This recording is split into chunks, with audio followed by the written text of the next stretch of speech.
The smell of burnt cornbread hung in the Silver Ridge Community Hall, like a warning nobody wanted to hear. Elena Mercer stood near the back wall, plate in hand, watching the crowd pretend everything was fine. They were good at that here, pretending, smiling while they whispered, offering condolences that felt more like gossip in disguise. She'd been standing there for 20 minutes, and her face hurt from holding the expression. That pleasant, unbothered look she'd practiced in the mirror before leaving the ranch. The one that said, "We're managing just fine, thank you for asking." They weren't managing fine. 3 weeks. That's what the letter from First Mountain Bank had said. 3 weeks to settle the debt or surrender the property. 18 years of her father's sweat, her mother's early grave, and every sunrise Elena had watched from that porch. Gone. Sold to cover loans they'd taken when they still believed hard work guaranteed survival. Her father used to say the land would take care of them if they took care of it. Turned out the land didn't give a damn about philosophy when the rains didn't come and the cattle got sick and a man's spine gave out trying to do the work of 3 people.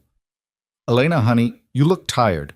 Mrs. Patterson appeared at her elbow, all concern and probing eyes. The woman ran the general store and considered herself the town's unofficial news service. "Just a long day, Mrs. Patterson." Elena kept her voice light, easy. "You know how it is."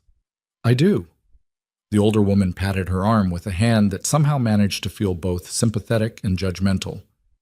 "Is your father feeling any better? Such a shame about his back. A man like that, unable to work his own land." There it was. The pity wrapped in curiosity. Elena had been dodging it all evening. "He's resting," she said, which was technically true. He was resting because moving caused him pain that made grown men weep. Resting because the doctor said another injury would leave him bedridden permanently. Resting because they couldn't afford the surgery that might actually help. "Well, you tell him we're praying for you all." "I will." "Thank you." Mrs. Patterson drifted away, probably to share Elena's haunted expression with someone else. Elena set her untouched plate on a nearby table and considered leaving. She'd shown her face, done her duty. Nobody could say the Mercers were hiding in shame, even if that's exactly what she wanted to do. "Excuse me, ma'am." The voice came from behind her, low and careful. She turned and found herself looking at a man she didn't recognize. Unusual in Silver Ridge, where strangers were rare enough to cause talk. He was tall, weathered in that way men got when they lived outside more than in. His clothes were clean but worn, the kind of worn that came from use rather than poverty. Dark hair, darker eyes, and a hesitation in his posture that didn't match his size. "Yes?" Elena heard the guardedness in her own voice and didn't care. "I'm sorry to bother you." He held his hat in both hands, turning it slowly. "Just wondered if you might save me a seat. Place is pretty full, and you seem to have some space at your table."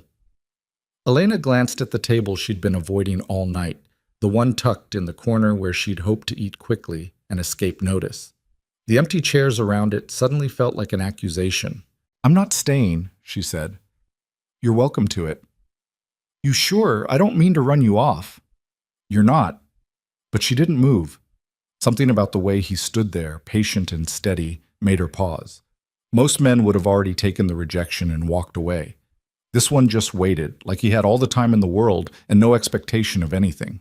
"You with the cattle outfit?" she asked, because the timing fit.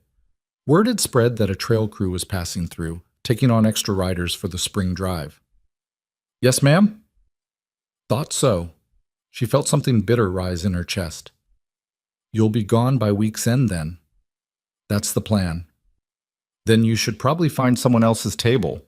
I'm not interested in entertaining men who'll be dust on the road before I finish my coffee tomorrow." It came out harsher than she'd intended, but she'd had enough of this evening. Enough of fake pleasantness and careful questions and the suffocating weight of being watched. The man didn't flinch. He just nodded slowly, something like understanding passing across his face. "Fair enough," he said quietly. "Apologies for the intrusion, ma'am." He started to turn away and Elena felt a pang of guilt she couldn't quite explain. It wasn't his fault she was drowning. Wasn't his fault she'd spent the last 6 months watching everything fall apart while maintaining a smile that made her jaw ache. "Wait." He stopped. "I'm sorry," she said, and meant it. "That was rude. It's been a difficult day." "No apology needed." Sit if you want. I really am leaving soon anyway. You don't have to, I know.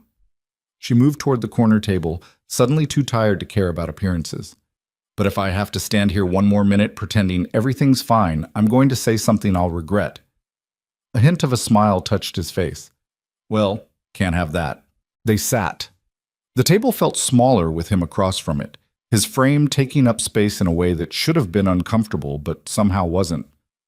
Around them, the hall buzzed with conversation and laughter, the sound of people who still believed tomorrow would come with opportunities instead of foreclosure notices. I'm Rhett Callahan, he said after a moment. Elena Mercer. Pleasure to meet you, Miss Mercer. It's just Elena. And this isn't exactly a pleasure for either of us, is it? You're stuck at a table with a rude woman who doesn't want company, and I'm stuck at a supper I can't afford to skip. Can't afford to skip? He tilted his head slightly. How's that? Elena almost didn't answer. She'd spent months keeping family business private, maintaining the fiction that they were fine, just going through a rough patch. But sitting here in the corner, hidden from the main crowd, with a stranger who'd be gone before rumors could spread, maybe it didn't matter. Because if I don't show up, people assume we're failing, she said. And if they assume we're failing, they stop doing business with us. And if they stop doing business with us, we fail faster. Rhett was quiet for a moment, studying her with an intensity that should have felt invasive. Instead, it just felt present, like he was actually listening instead of waiting for his turn to talk. That's a tough spot, he said finally. It's a dying spot. The words escaped before she could stop them. But we're handling it. I'm sure you are.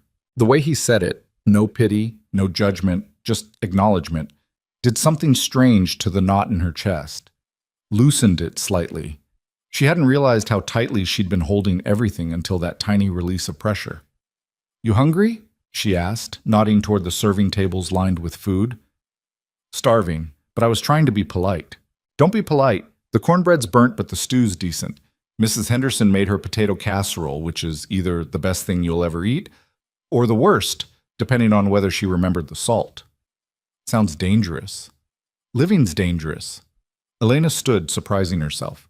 Come on, I'll navigate you through the minefield. They joined the line together and Elena felt the shift in the room's attention. Conversations didn't stop exactly, but they changed tone, became more pointed. Mrs. Patterson's eyebrows climbed toward her hairline. I'm making you the subject of gossip, Rhett observed quietly. I've been the subject of gossip since my father's injury. This just gives them something new to speculate about. And what will they speculate? That I'm desperate enough to flirt with a trail rider who will be gone by sunrise, that the Mercer girl has lost her standards along with her prospects, that I'm exactly what they suspected, fragile and foolish. You don't seem fragile. Elena glanced at him sharply, but his expression was sincere. Not flattering, just observing. I'm excellent at seeming, she said. It's my best skill these days. They filled their plates in silence. The stew did look decent. The cornbread was definitely burnt. Mrs. Henderson's casserole was a gamble Elena wasn't willing to take tonight. She had enough uncertainty in her life without adding questionable potatoes. Back at the corner table, Rhett ate with the focused efficiency of someone who'd known real hunger. Not rushed, just purposeful. Elena picked at her food, appetite somewhere back at the ranch with the debt notices and her father's labored breathing. How long you been working cattle? She asked, more to fill the silence than from genuine curiosity. Since I was 12, my uncle ran a ranch in Colorado, taught me the trade before he passed. And you've been drifting ever since? More or less. He paused, fork halfway to his mouth. Looking for the right piece of land, place where I could settle down, build something permanent. Found it yet? Not yet. Maybe you won't. Elena heard the bitterness in her voice and didn't try to hide it. Maybe land doesn't want to be built on anymore. Maybe it just takes and takes until there's nothing left to give. Rhett set down his fork carefully. That's not the land's fault. No? She laughed, sharp and humorless. Then whose fault is it? My father's, for breaking his back trying to keep us afloat? My mother's, for dying before she could see us fail? Mine, for not being strong enough to do this alone? Elena, we're losing the ranch. The words spilled out like water through cracked dam walls. 3 weeks. That's all we have left. 18 years of our lives, and in 3 weeks it belongs to the bank. So forgive me if I'm not optimistic about your dreams of permanent settlement, Mr. Callahan. From where I'm sitting, permanent doesn't exist. The silence that followed felt enormous. Around them, the hall continued its cheerful noise, oblivious to the small collapse happening in the corner. "I'm sorry," Rhett said quietly. I'm sorry. Everyone's sorry." Elena pushed her plate away, appetite completely gone. Sorry doesn't pay debts. Sorry doesn't fix broken spines or bring back lost seasons or make banks believe in second chances. No, it doesn't. She expected him to make excuses then, to stand up, thank her for the conversation, and disappear back into the crowd of strangers who had no stake in her family's ruin. That's what normal people did when confronted with someone else's disaster. They retreated to comfortable distance. Rhett didn't retreat. "How much land you working?" he asked instead. The question caught her off guard. "What?" "The ranch.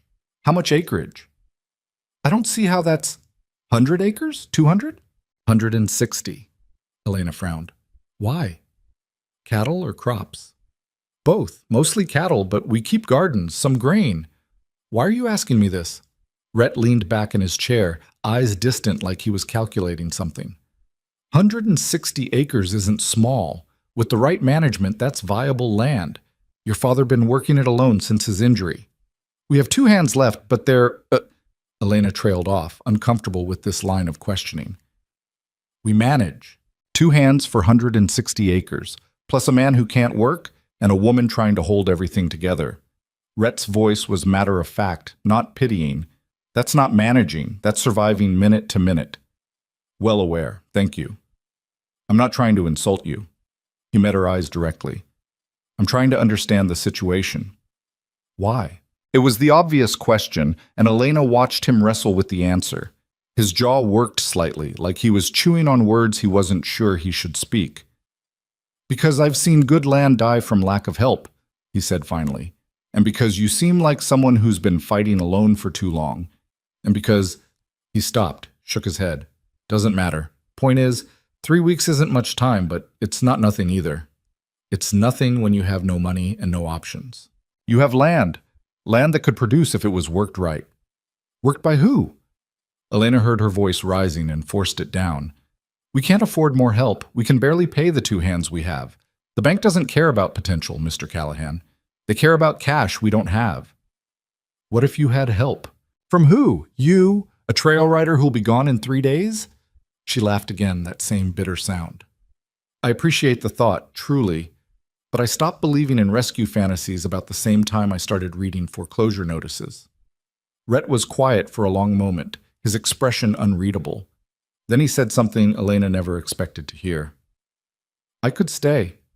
The words hung in the air between them like something physical. Elena stared at him, certain she'd misheard. "What?" "I could stay, help with the ranch. Few weeks of proper work might make a difference." "You don't even know me." "No. We met 20 minutes ago." "I'm aware." "This is insane." Elena shook her head, trying to process what he was suggesting. "You have a job. The cattle drive. Your plans. Plans change. Not like this, they don't. People don't just abandon their livelihood for strangers at supper." "Maybe they should more often." Elena wanted to laugh, wanted to call him crazy and walk away and forget this entire conversation. But something in his eyes stopped her, a steadiness that felt rare and precious in a world that seemed determined to shake everything loose. "Why would you do this?" she asked quietly. "Honestly, I'm not entirely sure." Rhett rubbed the back of his neck, looking uncomfortable for the first time since sitting down. "But I know what it's like to watch something good die from neglect. And I know what it's like to need help and have nobody willing to give it. And I know that 3 weeks ago, I was ready to ride north and keep drifting until I found that perfect piece of land I've been chasing half my life. And now? Now I'm thinking maybe perfect doesn't exist. Maybe there's just good land and good people and the willingness to fight for both." It was the most naive, foolish, impossibly hopeful thing Elena had heard in months. It made absolutely no sense. They were strangers. He owed them nothing. This kind of gesture belonged in dime novels, not reality. We can't pay you, she said, testing his sincerity. Didn't ask for pay. We can barely feed ourselves, let alone another person. I'm not picky. My father will never trust you. He barely trusts me anymore, and I'm his daughter. That's his right. Elena searched for more objections, more reasons this was impossible and ridiculous and doomed to failure. But sitting across from Rhett Callahan, seeing the quiet determination in his expression, she found her arguments falling apart. This is crazy, she said softly. Probably. You'll regret it. Maybe. 3 weeks isn't enough time to save a dying ranch. Then we'll die trying, which is better than not trying at all. Something cracked in Elena's chest. That careful wall she'd built around hope, the one that kept disappointment at bay. A tiny fracture, letting in dangerous possibility. Why do I feel like I'm about to make a terrible mistake? She whispered. Rhett smiled, and it transformed his entire face, made him look younger, less worn. Because you probably are. But sometimes terrible mistakes are better than safe surrender. That's a gambling man's philosophy. Never claimed to be anything else. They sat there in the corner of the community hall, surrounded by the noise of people who had no idea a small revolution was occurring at the back table. Elena felt unmoored, like she'd stepped off solid ground into water of unknown depth. If you do this, she said carefully, if you actually come to the ranch tomorrow morning, my father will probably meet you with a shotgun. I've been met with worse. Our foreman quit last month. The 2 hands we have left are barely competent. The house is falling apart. The north pasture fence is down. We lost half the herd last winter. The well is running dry. She stopped herself, overwhelmed by the enormity of their problems. It's not just hard, Mr. Callahan. It's impossible. Rhett, he corrected gently. And impossible just means nobody's figured out how yet. That's not what impossible means. It is where I'm from. Despite everything, the fear, the exhaustion, the crushing weight of impending loss, Elena felt something that might have been laughter trying to escape her throat. Not bitter this time, something closer to genuine. You're either the bravest man I've ever met or the most foolish, she said. Why can't I be both? Because bravery implies wisdom. This is just hope. The word settled between them like a challenge. Elena hadn't let herself hope in months. Hope hurt too much when it died. Better to prepare for the worst, accept the inevitable, and maintain whatever dignity she could in the collapse. But looking at Rhett, the stranger who'd asked for a seat and somehow got entangled in her family's disaster, she felt hope stirring despite her best efforts to smother it. I don't know you, she said again, quieter this time. No. But you know desperation, and you know what it's like when nobody offers help, and you know that 3 weeks from now you'll be standing on land that used to be yours, wondering if there was something more you could have done. That's cruel. That's honest. His voice was gentle but firm. I'm not promising miracles, Elena. I'm not even promising success. I'm just promising that if your ranch goes down, it won't be because nobody tried to help. It'll be because the fight was too hard. Not because you were alone in it. Elena felt tears threatening and blinked them back angrily. She didn't cry. Hadn't cried since the day the doctor explained her father would never work full strength again. Tears were useless, indulgent, a waste of energy she couldn't afford. This is insane, she repeated, but it sounded weaker now. Absolutely. Rhett stood, offering his hand across the table. So do we try this insane thing together? Or do I wish you luck and ride north tomorrow like I planned? Elena stared at his outstretched hand, calloused, steady, attached to a man who made no sense and offered no guarantees. A man who'd walked into her worst day and suggested the impossible like it was simple. She thought about the ranch, her father's broken body, her mother's grave under the oak tree. 18 years of memories about to be sold to the highest bidder. 3 weeks until everything ended. And she thought about this stranger who'd asked for a seat and somehow offered something that looked dangerously like hope. My father really will meet you with a shotgun, she said. I'll take my chances. Elena reached across the table and took his hand. His grip was firm, warm, real. Not a fantasy, not a dream, just a man willing to fight for land that wasn't his and people he didn't know. Tomorrow morning, she said. Sunrise. The ranch is 3 miles east, white farmhouse with a red barn. Can't miss it. I'll be there. Rhett? Yeah?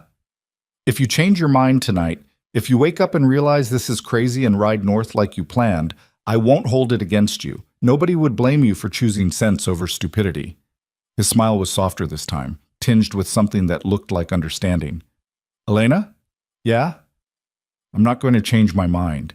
They released hands slowly, the moment stretching between them like a promise neither was quite sure how to keep. Around them, the supper continued its oblivious rhythm. People laughed, food was served, plans were made for tomorrow and next week and next month. Plans that assumed the world would keep turning the way it always had.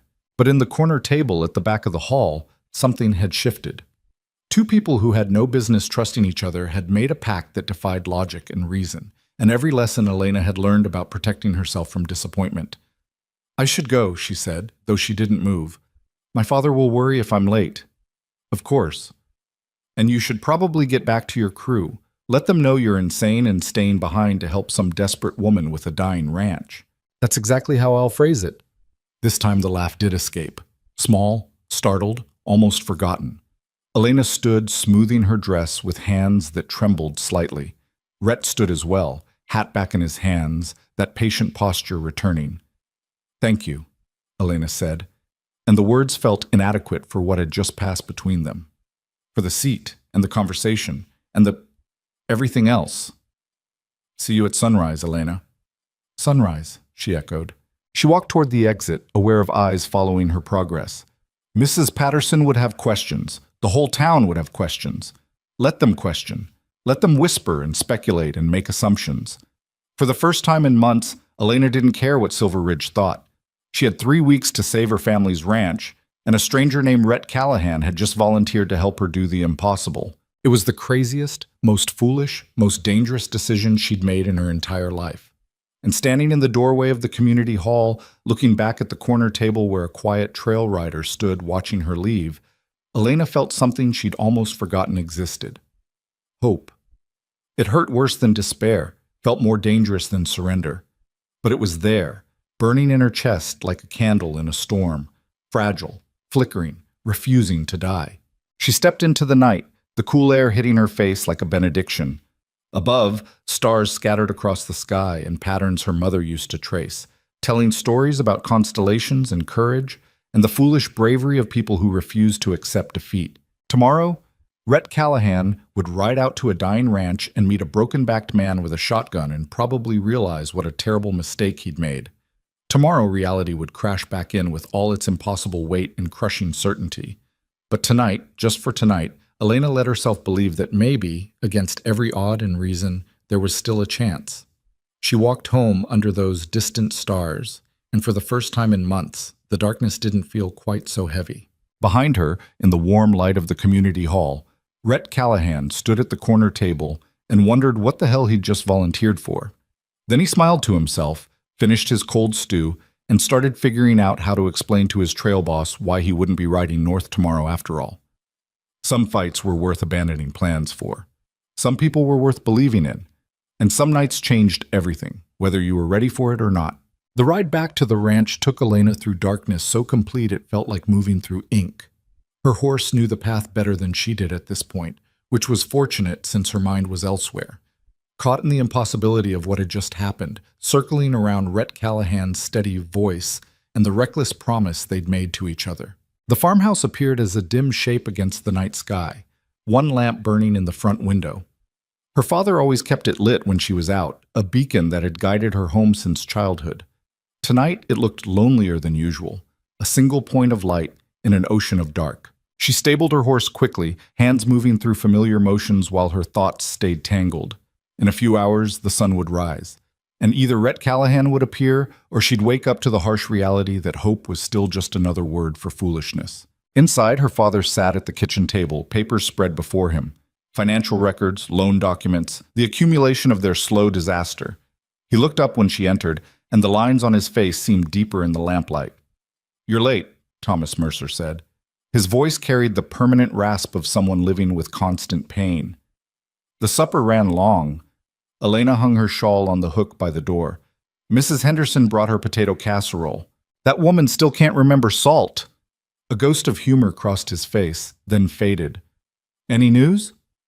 Just the usual gossip, nothing worth repeating. She couldn't tell him. Not yet. Not until she knew if Rhett would actually show up. Her father had been disappointed too many times already, by his own body, by harvests that failed, by neighbors who'd slowly stopped offering help as the situation became clearly unsalvageable. Elena wouldn't add another broken promise to that pile unless she had to. "I've been looking at the numbers again," Thomas said, tapping the papers with one gnarled finger. "Thinking maybe if we sold the north 40 acres separately, bought ourselves some time. Papa, no, that land has the best water access. Won't matter much when the bank owns all of it." Elena moved to the table, studying the familiar columns of figures that never quite added up to salvation. Her father had been a meticulous record keeper, tracking every expense and income with careful precision. The numbers told a story of gradual erosion, of a family trying to hold back a flood with their bare hands. 3 weeks, she said quietly. 17 days, actually. I counted. We could talk to Reverend Morrison, see if the church— No, Thomas's voice hardened. We're not begging for charity. Your mother would turn in her grave. Mama would want us to keep the land. Your mother wanted a lot of things. Doesn't mean we get them. The bitterness in his tone was relatively new, born from months of watching everything they'd built crumble despite his best efforts. Elena understood it, shared it most days. But tonight, with the memory of Rhett's steady gaze still fresh, she felt something else stirring beneath the resignation. Get some rest, Papa. Tomorrow's going to be a long day. They're all long days now. She helped him to his room, supporting his weight as he limped down the narrow hallway. His bedroom door closed with a soft click, and Elena stood in the empty kitchen feeling the weight of secrets and foolish hope pressing against her ribs. Sleep came poorly, tangled with dreams of strangers and promises and land slipping away like water through desperate fingers. She woke before dawn, dressed quickly, and was standing on the front porch when the sun started painting the eastern sky in shades of rose and gold. The ranch looked worse in morning light, peeling paint on the house, sagging fence lines, the barn that needed new boards, the fields that should have been planted weeks ago but sat waiting for labor they couldn't provide. 18 years of her father's work, slowly surrendering to time and circumstance. Elena had coffee brewing and breakfast started when she heard hoofbeats approaching. Her heart kicked hard against her ribs. Part of her had been certain he wouldn't come, that last night had been some strange fever dream born of desperation and too much burnt cornbread. But Rhett Callahan appeared at the end of the drive as the sun cleared the horizon, riding steady and unhurried, exactly as promised. She stepped off the porch to meet him, aware that inside her father would be waking soon and this peaceful moment would shatter into questions and suspicion and probably threats involving firearms. "You came," she said, hating how much relief flooded those two words. Rhett dismounted, leading his horse the last few yards. In daylight, he looked more real somehow, less like a dream and more like a man who'd probably regret this decision before noon. "Said I would. People say lots of things. I'm not people." Before Elena could respond, the front door opened and her father stepped onto the porch. He moved slowly, favoring his left side, but his posture was rigid with alertness. And yes, there was a shotgun cradled in his arms. "Papa, wait! Who the hell are you?" Thomas's voice carried across the yard with surprising strength. Rhett didn't flinch. He simply stopped walking, hands visible and clear of his sides, and met the older man's gaze directly. "Name's Rhett Callahan, sir. I met your daughter at the community supper last night. Came to offer some help with the ranch work." "Did you now?" Thomas descended the porch steps carefully, shotgun never wavering. And what exactly would make a strange man ride out at dawn to offer help to people he doesn't know? "Papa, please." "Quiet, Elena. I asked him a question." Rhett glanced at Elena, something that might have been apology in his expression, then turned back to her father. "Fair question, Mr. Mercer. Truth is, I'm with a cattle outfit passing through. Heard about your situation in town. Figured 3 weeks isn't much, but extra hands might make a difference. I've got experience with ranch work, 15 years worth. No expectations, no conditions, just offering labor if you'll accept it." "Nobody works for free." "I didn't say free. I said no expectations. Room and board is payment enough if you can spare it." Thomas studied Rhett with the suspicious intensity of a man who'd learned the hard way that charity usually came with strings attached. Elena held her breath, watching her father's face for any sign of softening. "You know we're losing this place," Thomas said finally. "Heard that in town too, I'm guessing." "Yes, sir." "So you're volunteering to work yourself raw for land that'll belong to the bank in 17 days. 16 now, technically. Boy, are you simple or just stupid?" "Papa!" Elena's face burned with embarrassment, but Rhett smiled slightly, not offended. "Probably both, sir. But I know cattle and crops and fence repair. And I know that giving up 3 weeks early is the same as giving up 3 weeks late, except one way you can say you fought till the end. Fighting don't mean much when you lose anyway. It means everything when you lose anyway." Silence stretched between the three of them. Elena watched her father's grip on the shotgun tighten, then gradually relax. Something passed across his weathered face, too quick to name, too complicated to be simple acceptance. "You'll work dawn to dusk," Thomas said finally. "No complaints, no excuses."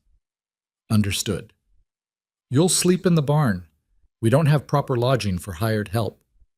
"Barn's fine." "And if I catch you sniffing around my daughter with intentions beyond honest work, I'll shoot you myself and let the coyotes sort out the remains." "Papa, for heaven's sake!" "He understands me, don't you, boy?" Rhett's expression remained serious. "Yes, sir. Crystal clear." Thomas lowered the shotgun slowly, though he didn't set it aside. "Breakfast is in 10 minutes. Wash up at the pump. Elena, show him where he can stable his horse." Her father turned and limped back into the house, each step carefully measured. Elena released a breath she hadn't known she was holding. "That went well," Rhett said quietly. "He didn't shoot you. That's the best outcome I could have hoped for. He's protective. Can't fault him for that." Elena led Rhett toward the barn, acutely aware of his presence beside her. In daylight, the ranch's failures felt more pronounced. Every broken board, every overgrown patch, every small disaster they'd been too exhausted to address. "It's worse than I described last night," she said, unable to keep the defensive edge from her voice. "The barn roof leaks. The stalls need mucking. The feed situation is problematic. And that's just the beginning. Every ranch has problems. Not like this. Not this many." Rhett led his horse into an empty stall, moving with the easy efficiency of someone who'd done this thousands of times. "You got tools?" "Some. The good ones got sold last fall. We'll work with what you have." He started unsaddling his horse, hands steady on the leather. "Your father seems like a hard man. He used to be different. Before the injury, before—" Elena stopped herself. "He's scared and angry and watching everything he built fall apart. That changes people. It doesn't excuse him being harsh with you. He's not harsh. He's honest. There's a difference." Rhett glanced at her, something thoughtful in his expression. "If you say so." They finished settling his horse in silence. Elena showed him the pump outside, the barn loft where he could spread his bedroll, the tool shed with its sparse inventory of implements that had seen better decades. "I meant what I said last night," Rhett said as they walked back toward the house. "No promises of miracles, just honest work and whatever difference that makes." "Why are you really doing this?" Elena stopped walking, forcing him to face her. "Last night you gave me pretty words about good land and good people, but in daylight, with my father threatening to shoot you and the reality of this disaster visible everywhere, why are you still here?" Rhett was quiet for a long moment, his gaze drifting across the ranch with assessing eyes. When he finally spoke, his voice was lower, more careful. "My uncle's ranch went under when I was 16. He fought for 2 years to save it, worked himself literally to death trying to hold on. I watched him die in a barn, surrounded by land that was about to be sold, too proud to ask for help and too stubborn to accept it when offered. At his funeral, 7 men told me they would have helped if they'd known how bad it was. 7. But nobody asked, and he never said, and the land got sold anyway to some buyer who turned it into hunting grounds for rich men from back east." Elena felt something tighten in her chest. "So when you talked about losing everything in 3 weeks while people stand around being sorry, but not helpful, I heard my uncle. And I thought about those 7 men at the funeral, saying what they would have done if they'd had the chance.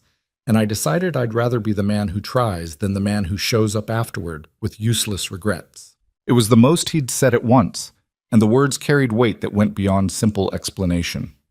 Elena saw the truth of it in his face, the old grief, the guilt of being young and unable to help, the determination that this time would be different.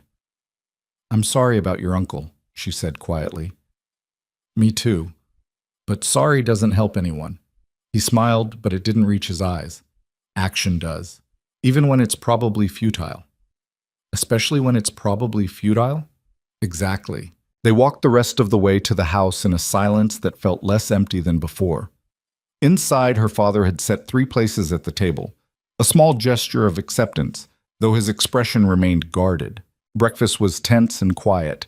Thomas asked pointed questions about Rhett's experience, testing his knowledge of ranch work with the thoroughness of a suspicious foreman. Rhett answered calmly, neither overselling his skills nor downplaying them. Elena pushed eggs around her plate and tried not to watch the interaction too obviously. "The north pasture fence is down," Thomas said finally. "Has been for 2 weeks. The cattle keep wandering into the creek bed where we can't easily work them. That'll be your first job. Elena can show you where we keep the fencing supplies.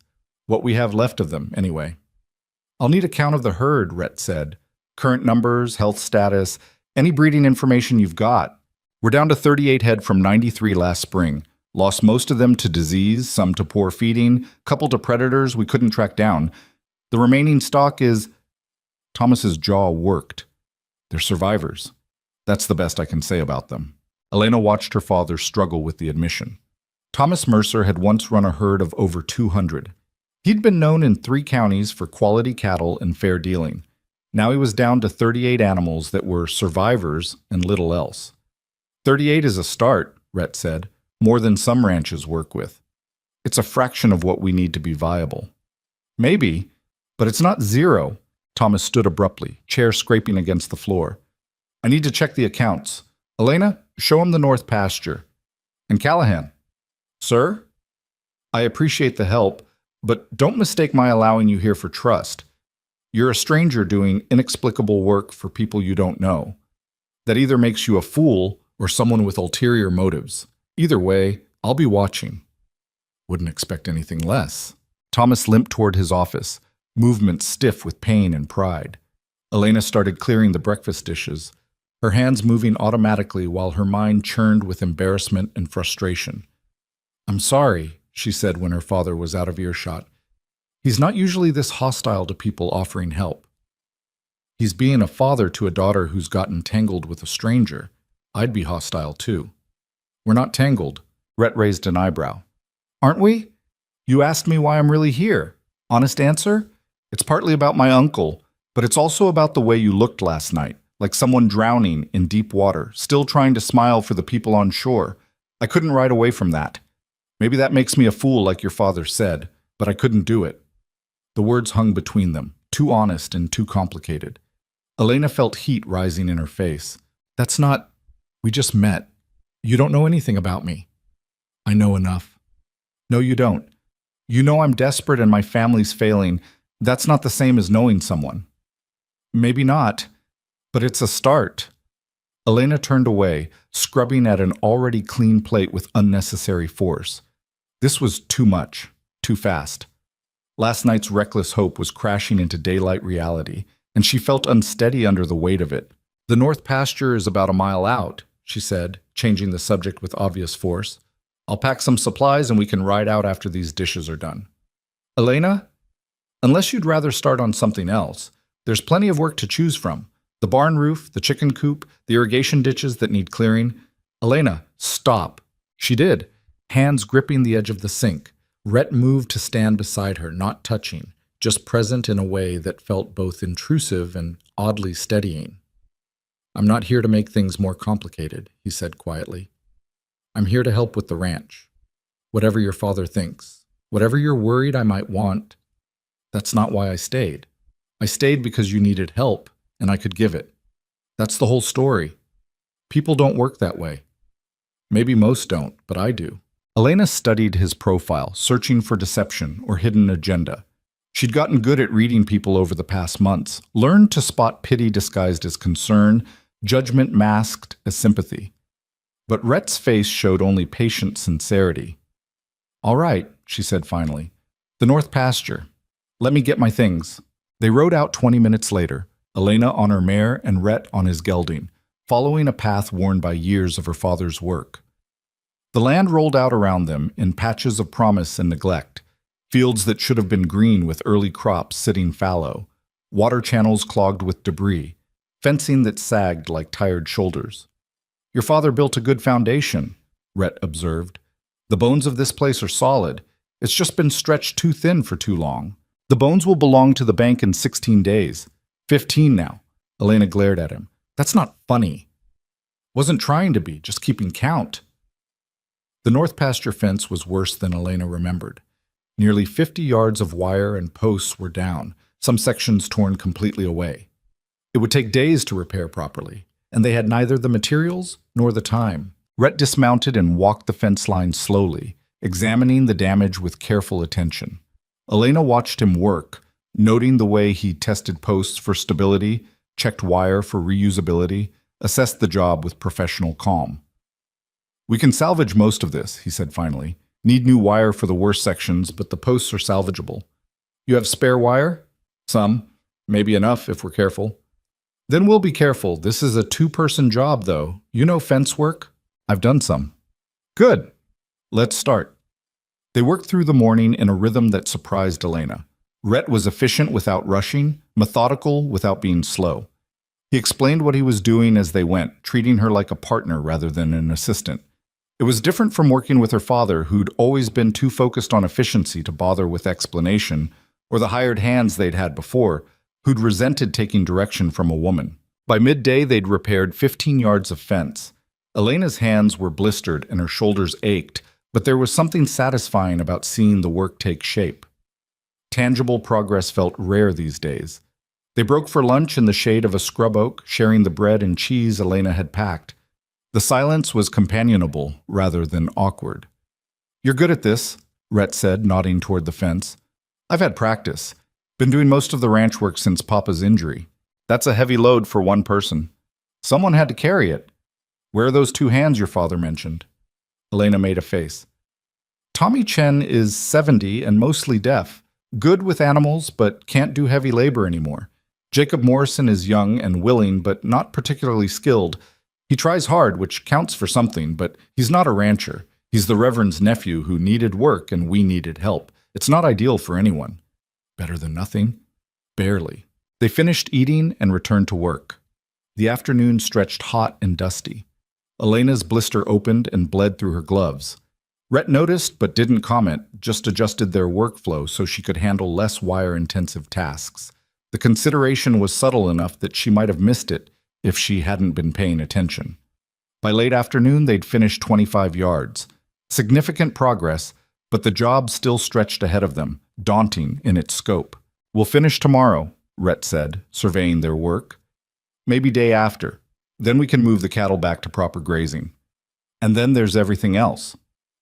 One problem at a time, Elena. You've been trying to solve them all at once. That's why you're drowning. I'm not drowning. He gave her a look that said he knew better, and Elena felt an irritation that was almost refreshing. She'd been surrounded by careful politeness for so long, people treating her like she might shatter if they spoke plainly. Rhett's directness was uncomfortable, but honest. They rode back as the sun started its descent, painting the sky in colors that would have been beautiful if Elena had any energy left for appreciation. Her father was on the porch when they arrived, his expression unreadable. How much did you finish? Thomas asked without preamble. About 25 yards, Rhett replied. Should have it completed by tomorrow evening. 25 yards. Thomas nodded slowly. That's good progress. It was the closest thing to approval Elena had heard from her father in weeks. She dismounted carefully, feeling every muscle protest. I'll start dinner, she said. You'll rest, Thomas countered. I can manage beans and cornbread without burning down the kitchen. Callahan, there's a pump behind the barn if you want to wash up before supper. Inside, Elena collapsed into a chair at the kitchen table and let herself feel the weight of exhaustion. Her father moved around the kitchen with slow deliberation, his movements painful but determined. He's a good worker, Thomas said after a long silence. Yes. Still don't trust him. I know. But he might actually help. If we can get the fence done, move the cattle back, get some of the critical repairs finished.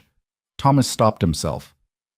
Probably doesn't matter. 16 days isn't enough time to convince a bank we're suddenly viable. 15 days now, apparently. Rhett keeps correcting me. Her father almost smiled. He's got nerve, I'll give him that.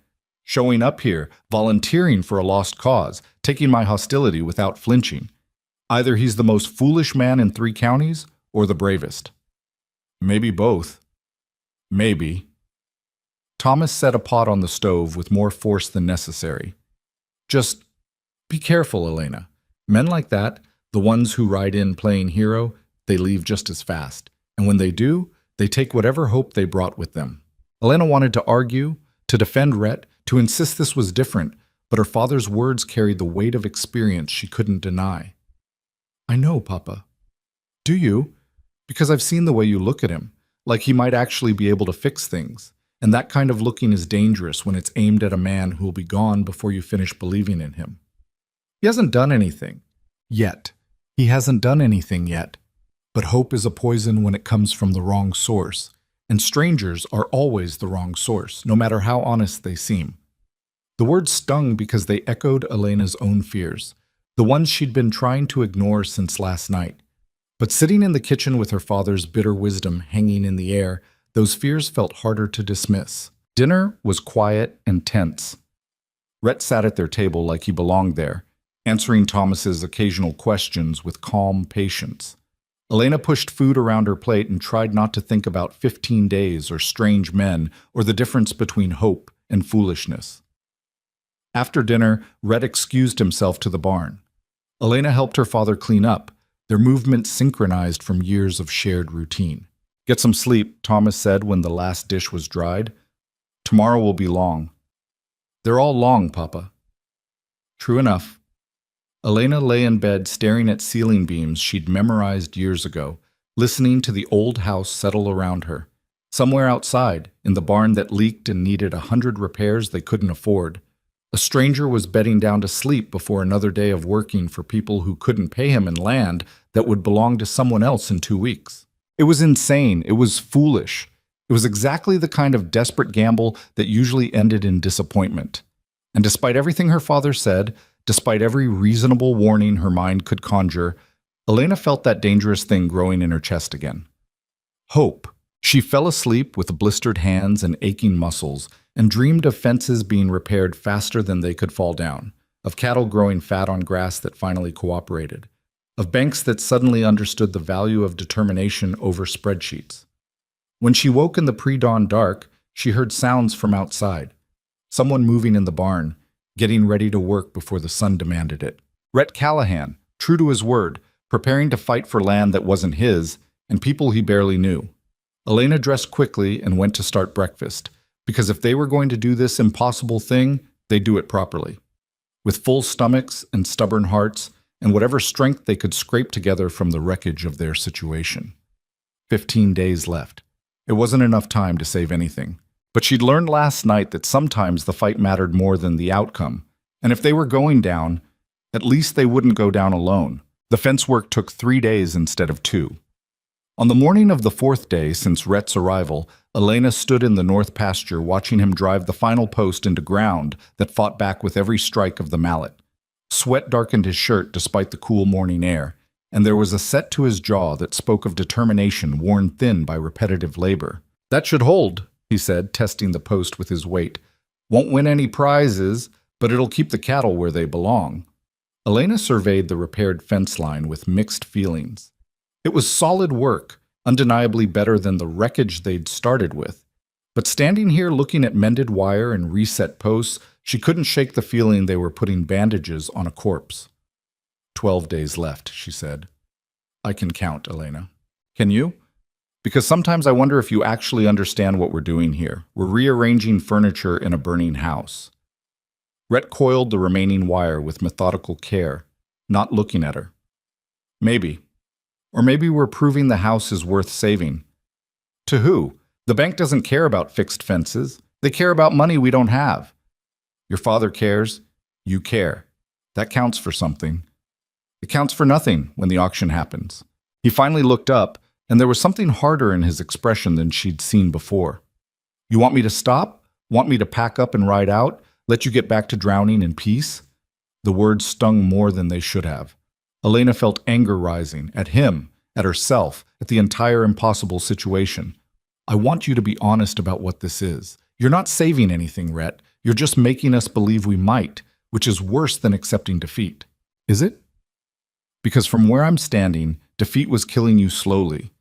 At least now you're fighting instead of just waiting to die. Fighting for what? We can't make enough money in 12 days to satisfy the bank.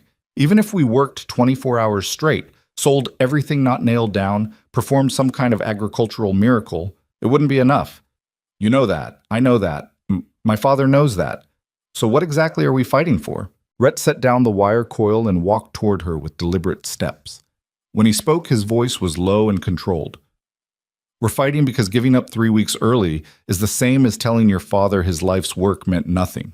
We're fighting because those 38 cattle deserve better than abandonment. We're fighting because when your mother's grave gets left behind with everything else, you'll want to know you did everything possible to keep it. That's what we're fighting for, Elena. Not victory, just the right to say we tried. Elena felt tears threatening and blinked them back furiously. That's a beautiful speech. Very inspiring. Doesn't change reality. Reality is what we make it. Reality is a foreclosure notice and a bank that wants their money. That's not philosophy, Rhett. That's fact. They stood in the pasture with the morning sun climbing higher, two people who'd somehow gotten tangled in each other's disasters, arguing about hope versus pragmatism while time bled away around them. I'm going back to the house, Elena said finally. Tommy and Jacob are supposed to come by this morning. We need to organize the cattle drive to move the herd back here. I'll come with you. Don't bother. I can handle it myself. I've been handling everything myself for months. She turned and walked toward her horse before he could respond, feeling childish and angry and exhausted in ways that had nothing to do with physical labor. Behind her, Rhett said nothing. Just let her go, which somehow felt worse than if he'd argued. The ride back was lonely.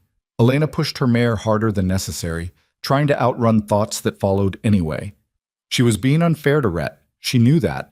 He'd done nothing but help, asked for nothing in return, and absorbed her father's hostility and her own frustration with patient grace. But his presence made everything harder because it forced her to hope, and hope was a luxury she'd carefully rationed since the first foreclosure notice arrived. Tommy Chen was waiting at the house when she arrived, sitting on the porch steps with the patient stillness of someone who'd learned to wait decades ago. He was rail-thin and weathered, his face a map of wrinkles that deepened when he smiled. "Morning, Miss Elena," he said, voice carrying the slight accent of someone who'd learned English as a second language in childhood. "Morning, Tommy. Where's Jacob?" "Reverend's boy is sick. Jacob stayed to help his uncle." Of course he did. Elena swallowed her irritation. It wasn't Jacob's fault his family needed him. It wasn't anyone's fault except the universe's for piling problems on top of problems until they became insurmountable. "All right, we'll manage with what we have."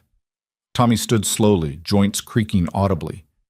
"That young man still here? The one who came to help?" "Rhett."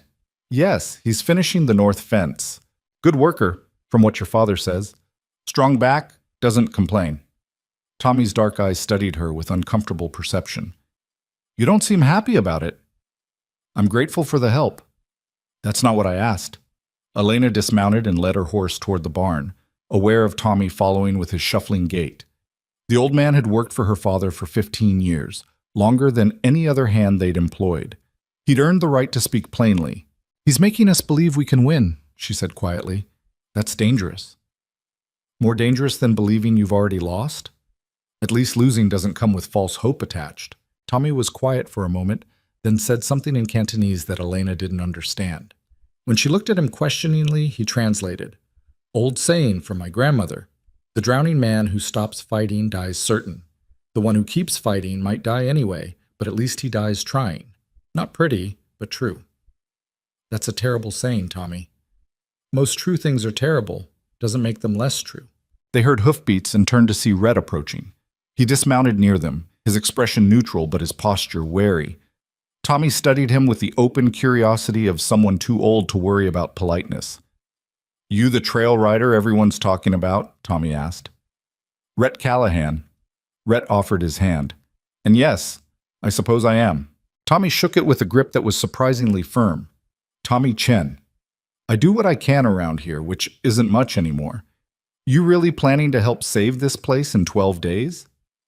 Planning to try. Good enough. Tommy glanced between Rhett and Elena, reading something in their careful distance.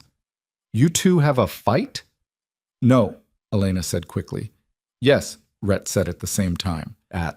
Tommy's weathered face crinkled into something between amusement and sympathy. Young people, always making everything complicated. He turned toward the barn. I'll get the saddles ready for the cattle work. You two figure out whatever this is before we start. Cattle sense tension, and they're ornery enough without adding human drama to the mix. He shuffled away, leaving Elena and Rhett standing in awkward proximity. Elena focused on her horse's reins, not meeting Rhett's eyes. I was harsh earlier, she said finally. You didn't deserve that. You were honest. There's a difference. Honest doesn't mean I had to be cruel about it. Elena, look at me. She did, reluctantly. His expression was serious but not angry. You're scared, he said simply. I get that. You've been holding everything together for so long that accepting help feels like admitting defeat. And you're terrified that if you let yourself hope, the crash will hurt worse than if you'd never hoped at all. I understand all of that. But taking it out on me when I'm trying to help isn't fair to either of us. I know. So here's what's going to happen. We're going to move those cattle back to proper grazing. We're going to fix whatever else we can fix in the time we have. And when the bank comes in 12 days, we're going to hand them a ranch that's in the best shape we could manage. Not because it'll change their minds, but because it's the right thing to do. And if you need to yell at someone along the way, yell at me. I can take it. But don't give up before we've even finished fighting. Elena felt something loosen in her chest. You're annoyingly reasonable. You know that? I've been told. And persistent. That too. And probably too good to be true, which means I'm waiting for the other shoe to drop. Rhett smiled, but it was tinged with something sad. There's no other shoe, Elena. This is it. A man who volunteered for a lost cause because he couldn't ride away. That's the whole story. No hidden agenda, no secret motives, just stubborn stupidity and the belief that trying matters more than winning. That's still the most foolish philosophy I've ever heard. And yet here we both are, living by it. She couldn't argue with that. Tommy emerged from the barn leading 3 saddled horses, and the moment for deeper conversation passed. They spent the next hour organizing the cattle drive, such as it was with only 3 people and a herd that had scattered across 2 pastures. Thomas appeared halfway through their preparations, moving slowly but determined to help despite his limitations.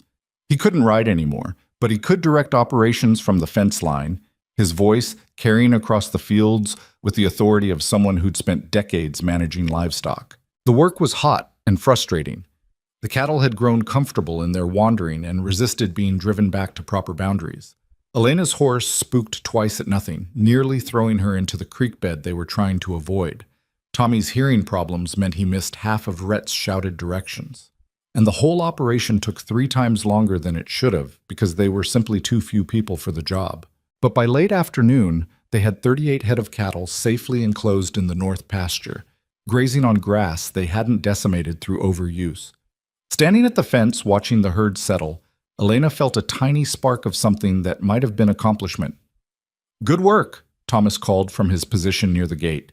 His face was drawn with pain from standing too long, but there was something in his expression that looked almost like pride. Couldn't have done it without Rhett, Elena said, loud enough for her father to hear. Thomas's jaw worked, clearly wrestling with acknowledgement versus his ingrained suspicion. Finally, he said, Callahan, you know anything about water systems? Some. Why? Main well is running low. Been meaning to check the secondary pump, but it's heavy work and I can't. Thomas gestured vaguely at his back. Needs doing soon or we'll lose water access entirely. I'll look at it tomorrow morning. Could be a 2-day job if the pump needs full maintenance. Then it'll take 2 days. Thomas nodded slowly. All right then. He turned and limped back toward the house, each step clearly painful. Tommy followed, moving with his careful shuffle. Elena and Rhett rode back to the barn in the golden light of late afternoon. The silence between them was easier now, worn smooth by shared labor and the strange intimacy of working toward a common goal. Your father's softening, Red observed as they unsaddled the horses. Don't mistake exhaustion for acceptance. He's just too tired to maintain full hostility. I'll take it. Rhett? Elena paused in brushing down her mare. Why do you keep correcting me about the days? 12, 11, 15, 14? You're always counting down. Why? He was quiet for a moment, focusing on his horse's bridle with more attention than it required. Because if we stop counting, it becomes abstract. Just soon, or any day now. Making it specific, making it real. That keeps us focused, keeps us honest about how much time we actually have. That's exhausting. Most honest things are. Elena thought about Tommy's grandmother and her terrible sayings, about Rhett's uncle, who died fighting for land that got sold anyway, about her own mother buried under the oak tree that would soon belong to strangers. Honesty and exhaustion seemed to go hand in hand. 11 days, she said quietly. 11 days, Rhett agreed. They finished with the horses and walked toward the house together. Inside, Tommy was helping Thomas prepare dinner, a process that involved more arguing than actual cooking. But the sound of it was oddly comforting, normal, like the ranch was still a place where ordinary conflicts happened instead of just the slow-motion disaster of foreclosure. Dinner was beans and cornbread again. They were running low on supplies, and Elena had been rationing carefully, trying to stretch their stores without making it obvious they were down to desperate measures. Tommy ate with single-minded focus. Thomas picked at his food, pain clearly affecting his appetite. Rhett cleaned his plate and quietly accepted seconds without commenting on the simplicity of the meal. Jacob will be back tomorrow, Tommy said. His uncle's boy just had a fever. Nothing serious. Good, Thomas replied. We need all the hands we can get for the irrigation work. Ditches are badly clogged. I can help with that, Rhett offered. You'll be working the well pump. I can do both. Thomas fixed him with a long look. Boy, you're one man. Stop trying to be three. Someone has to try to be three. You've only got 3 people total for work that needs 6. And whose fault is that? The words came out harsher than Thomas probably intended. He set down his fork with a sharp click. Sorry, that wasn't directed at you. I know. It's directed at me. Thomas rubbed his face with both hands. I'm the one who drove away the good workers by not being able to pay them. I'm the one who took loans I couldn't repay. I'm the one who broke my back and left my daughter to carry everything alone. Papa, ha! It's true, Elena. All of it. And now we've got a stranger working himself raw trying to fix what I broke. And I can't even pay him for the effort. The silence that followed was heavy and uncomfortable. Elena stared at her plate, feeling the weight of her father's guilt pressing against her own. Rhett cleared his throat carefully. Mr. Mercer, I've seen a lot of ranches in my time. Good ones, bad ones, everything in between. This place has good bones. The problems you're facing aren't because you failed. They're because you got hit with things nobody could have predicted or prevented. Injury, disease, drought, market changes. That's not failure. That's just bad luck compounded. Bad luck for 6 seasons running? That's not luck anymore. That's incompetence. No, sir. That's life. And the fact that you're still standing after 6 seasons of hell says more about your competence than the failures do. Thomas studied Rhett with red-rimmed eyes. You're a smooth talker, Callahan, but smooth talk doesn't pay banks or fix broken spines. No, it doesn't. But recognizing what you're actually responsible for versus what you're blaming yourself for, that's important, because you're carrying guilt for things that weren't your fault, and that weight is crushing you harder than the actual problems are. And you know this how? You've known us less than a week. I know because I watched my uncle do the same thing. Blamed himself for weather he couldn't control, prices he didn't set, circumstances beyond anyone's power to change. He died believing he'd failed, when the truth is he'd done everything possible and it still wasn't enough. That's not failure, Mr. Mercer. That's tragedy. There's a difference. Elena watched her father's face work through emotions too complicated to name. Finally he said, voice rough, I'm going to bed. Long day tomorrow. He stood with visible effort. Elena, don't stay up too late. And Callahan, thank you for the work and the other thing, the talk. Yes, sir. Thomas limped to his room and closed the door quietly. Tommy stood as well, stretching with audible cracks. I'll head home. See you folks at first light. He paused at the door. That was good what you said. True things, even when they're hard to hear. After Tommy left, Elena and Rhett cleaned up in silence. The dishes clinked softly in the basin. Outside, night settled over the ranch with its usual sounds. Cattle lowing, wind through the barn, the creek's distant murmur. You didn't have to do that, Elena said finally. Tell my father it wasn't his fault. It needed saying. He might not believe it. Maybe not yet, but he heard it. Sometimes that's enough to start changing how someone thinks. Elena dried the last plate and set it carefully in the cupboard. You're very good at this, saying the right thing at the right time. I've had practice. With your uncle? Rhett's hand stilled in the wash water. I never got to say those things to my uncle. He died believing he'd failed. I promised myself that if I ever got the chance, I'd make sure someone else heard what he needed to hear. Your father needed to hear it. And me? Elena turned to face him. What do I need to hear? He looked at her directly, water dripping from his hands. That you're stronger than you think. That carrying impossible weight doesn't make you weak for struggling under it. That accepting help isn't the same as admitting defeat. And that 11 days is still enough time to matter, even if it's not enough time to win. You really believe that? I have to. Otherwise I rode away from a job and a future for nothing. Elena wanted to say something profound, something that matched the moment. Instead, she just felt tired and overwhelmed and strangely grateful for this impossible man who'd walked into her disaster and refused to leave. Get some rest, she said quietly. Tomorrow's the well pump, and from what I remember, it's a nightmare. I've dealt with nightmares before. Not like this one. It's been making horrible noises for weeks. Rhett smiled. Then I'll bring my hammer and my patience. He left for the barn, and Elena stood in the empty kitchen listening to the old house settle around her.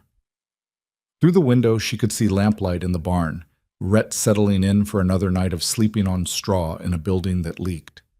10 days ago, she'd been alone, watching everything collapse with no one to share the weight.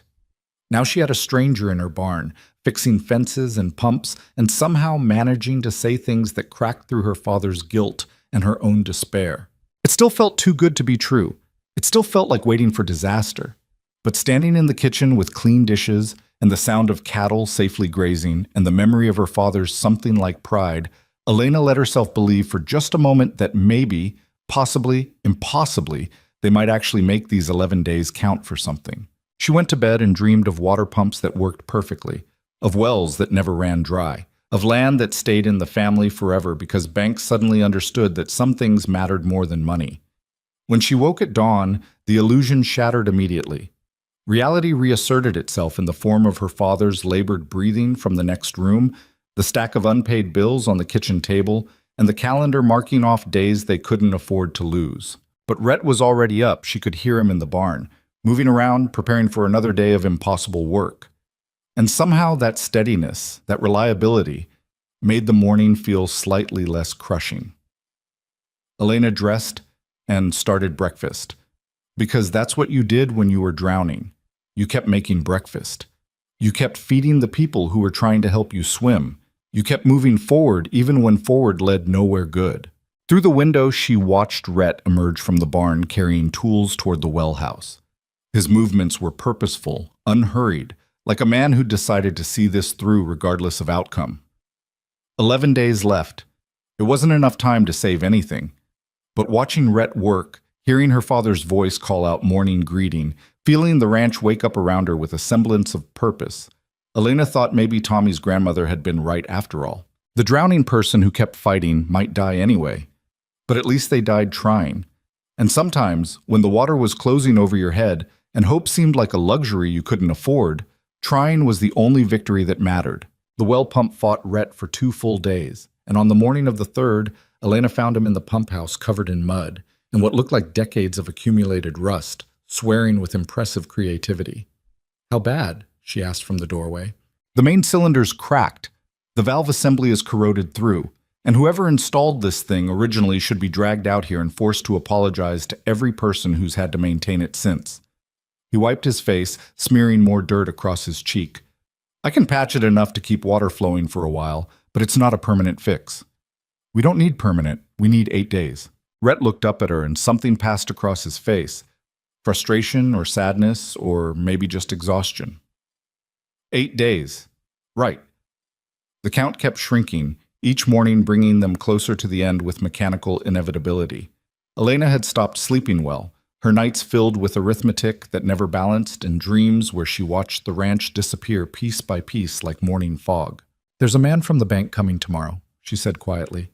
"Papa got a letter yesterday. Some kind of preliminary inspection before the foreclosure." "Inspection for what? They already own the place in 8 days. 7 now." "Elena, you're the one who likes counting." Rhett set down his tools with deliberate care. "What does your father want to do?" "Show them a functioning ranch. Prove we're viable, like that'll make a difference." "It might. It won't." Elena leaned against the door frame, feeling the weight of futility pressing down. "But we'll do it anyway because that's what we do.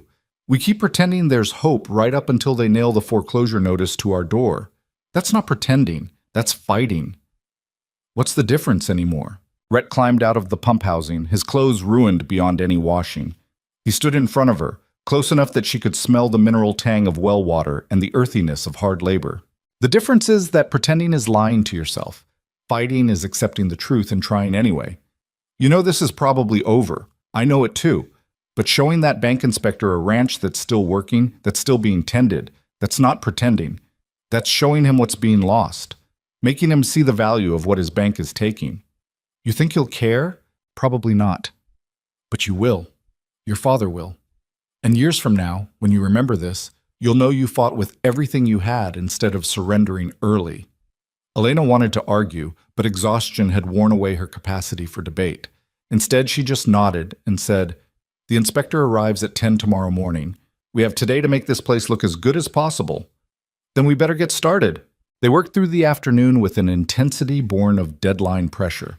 Tommy and Jacob arrived and were immediately put to work clearing debris, mending obvious damage, making the ranch presentable in ways that felt increasingly desperate.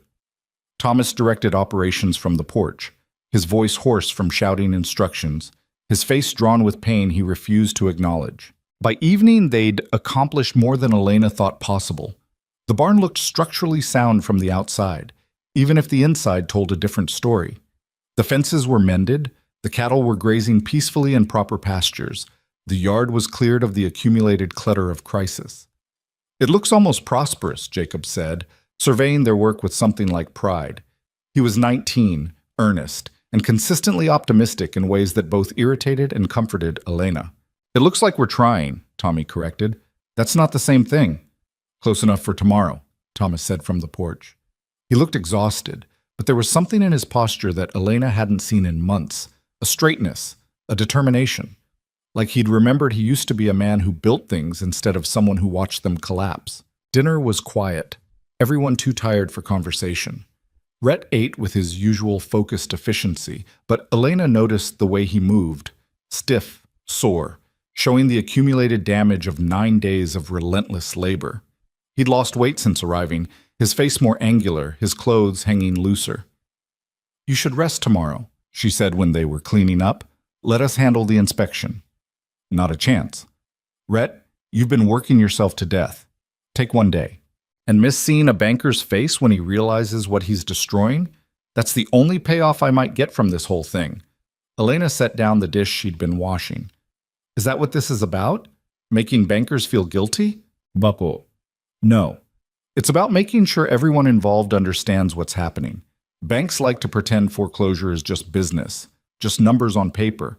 I want that inspector to see the actual people, the actual land, the actual loss. Make it real for him, even if it doesn't change anything." "That's vindictive. That's human." Rhett dried his hands on a towel that had seen better days. "Your father spent 18 years building this place. You've spent the last 6 months trying to save it. That deserves to be witnessed, even if it still ends badly." "You're a strange man, Rhett Callahan." "I've been called worse." They finished cleaning in silence. Outside, the night was cool and clear, stars scattered across the sky like someone had spilled salt on dark cloth. Elena walked Rhett to the barn, a routine they'd fallen into over the past week without discussing it. "Tomorrow's going to be hard," she said at the barn door. "Most important things are. I'm not sure I can do this. Stand there and smile at a man who's going to take everything. You don't have to smile. You just have to stand. That's enough. Elena looked at him in the dim light spilling from the barn lamp. His face was shadowed, hard to read, but his presence felt solid in a way that very little else did anymore. Why are you still here? She asked quietly. Really? You could have left a week ago. Could have ridden north, found that perfect land you were looking for. Instead, you're sleeping in a leaking barn, working yourself half to death for people who can't pay you, and a place that's doomed anyway. Why? Rhett was quiet for a long moment. Then he said, You remember what I told you about my uncle? How he died believing he'd failed? Yes. I was 17 when it happened, old enough to help, but too young to really understand what he was going through. I watched him work himself to death, literally, and I didn't know how to stop it. Didn't know what to say or do, just stood by while he killed himself trying to save something that was already lost. That wasn't your fault, wasn't it? I had 2 hands, a strong back, and I never once said, let me help carry this. I was so focused on my own plans, my own future, that I let him drown alone. And at his funeral, standing there with those 7 men talking about what they would have done if they'd known, I realized I'd become one of them. Someone who could have helped and didn't. Elena felt something tighten in her chest. So when you sat at that table in Silver Ridge and talked about losing everything while trying to smile through it, I saw my uncle. And I saw 17-year-old me, about to walk away because I had my own plans. And I couldn't do it again. I couldn't be that person twice. So this is about guilt, about making up for something you didn't do when you were practically a child yourself. Maybe. Probably. Does it matter? Yes, Elena said firmly, because I don't want to be someone's redemption project. I don't want your help if it's really about your dead uncle instead of our actual ranch. Rhett met her eyes directly. It started about my uncle. I won't lie about that. But it stopped being about him somewhere around day 3, when your father finally looked at the mended fence with something other than despair. When Tommy made that terrible joke about the cornbread and you actually laughed. When I realized this place isn't just land and cattle, it's people who are worth fighting for, whether the fight succeeds or not. That's the truth, Elena. I'm here because you needed help and I could give it. I'm staying because somewhere along the way your fight became my fight. Not as redemption or guilt or making up for the past, just because some things are worth doing even when they're doomed. Elena wanted to step back, to maintain the careful distance she'd been trying to preserve. Instead, she found herself moving closer, closing the space between them. You're going to get hurt, she whispered. When this ends badly, when they take everything anyway, you're going to regret staying. Maybe. But I'd regret leaving more. How do you know? Because I've lived with that kind of regret for 12 years. I know exactly what it tastes like. This might hurt, but at least it won't be that. They stood in the doorway of the barn, close enough that Elena could feel warmth radiating from him despite the cool night air. The moment stretched between them, heavy with things neither was quite ready to name. I should go in, she said, not moving. You should. Tomorrow's going to be awful. Probably. 7 days left after that. 6 now, technically. It's past midnight. Elena laughed, the sound surprising her. You and your counting. Someone has to keep track. She reached out and squeezed his hand briefly, a gesture of gratitude or solidarity or something more complicated. Then she turned and walked back to the house, feeling his eyes following her across the yard. Inside, her father was still awake, sitting at the kitchen table with papers spread before him. He looked up when she entered. That boy's in love with you, Thomas said without preamble. Elena felt heat rise in her face. Papa, we barely know each other. I got eyes, Elena, and I know what a man looks like when he's found something worth staying for. Question is, are you in love with him? We don't have time for this conversation. We got 6 days left in this house. Might be our last chance for it. Elena sank into a chair across from her father, suddenly exhausted in ways that went beyond physical tiredness. I don't know what I feel. Everything's too complicated, too desperate. How am I supposed to sort out feelings when we're losing everything? Life doesn't wait for convenient timing. Your mother and I fell in love in the middle of a drought that killed half the county. Worst possible time. Didn't make it less real. Mama's different. You two had a future. Rhett and I have 6 days and then nothing. Thomas was quiet, his gnarled hands resting on the papers in front of him. Maybe. Or maybe you got something that survives the foreclosure, something that exists separate from this land. Like what? Like two people who found each other while fighting for something that mattered. That's not nothing, Elena. It's not enough either. Enough for what? To save the ranch? No. But enough to matter? To be worth having? That's different. Elena looked at her father, really looked at him, and saw something she hadn't noticed before. The lines of pain were still there, the exhaustion, the marks of months spent watching his life's work crumble. But underneath that was something else, something that looked almost like peace. "You're different," she said quietly, "since Rhett arrived. You seem, I don't know, less angry." Thomas smiled, but it was sad around the edges. "I'm still angry, but I'm also grateful. That boy showed up and reminded me what it looks like when someone fights for something instead of just giving up. Reminded me that trying matters, even when you lose. I'd forgotten that somewhere along the way." "Papa, let me finish. I've spent 6 months drowning in guilt, blaming myself for every failure, every problem we couldn't solve. And then this stranger rides in and works himself half to death for people he doesn't know and land he'll never own. Makes a man question his priorities. Makes him realize maybe the fight is worth something, even when the outcome's already decided." Elena felt tears threatening and blinked them back. "I'm scared. Of losing the ranch? Of everything. The ranch, the future. What happens to us when we don't have this place anymore? And I'm scared of Rhett, because caring about him feels like setting myself up for another loss. We're going to lose the land anyway. Why add losing him to the pile? Boss, because some losses are worth the risk. Your mother and I had 22 years together before she passed. If someone had told me at the beginning that I'd only get 22 years, that I'd lose her too young and spend the rest of my life missing her, I still would have chosen those 22 years every single time. That's different. It's exactly the same. Life's going to take things from you, Elena. That's guaranteed. The only choice you got is whether you open yourself up to good things knowing they might end, or close yourself off completely and lose nothing because you never had anything to begin with. That's a terrible choice. That's the only choice anyone gets." Thomas stood slowly, pain evident in every movement. "Think about it, but don't think too long. 6 days goes faster than you'd believe." He limped to his room, leaving Elena alone with the lamp and the papers and the weight of decisions she wasn't ready to make. She sat there for a long time, listening to the old house settle around her, thinking about drowning men and terrible choices and the difference between pretending and fighting. When she finally went to bed, sleep came in fragments.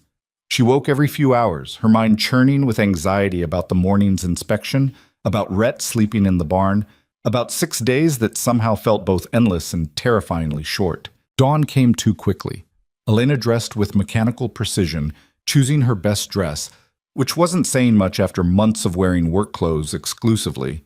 She pinned her hair carefully, trying to look like a respectable ranch owner's daughter, instead of someone barely holding everything together.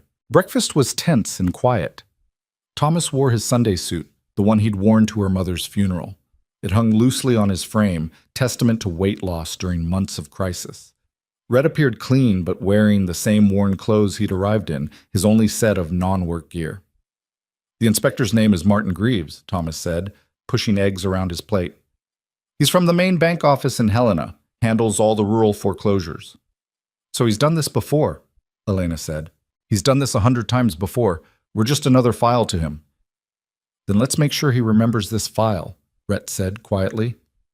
At 9:30, they were all positioned on the front porch when a buggy appeared at the end of the drive.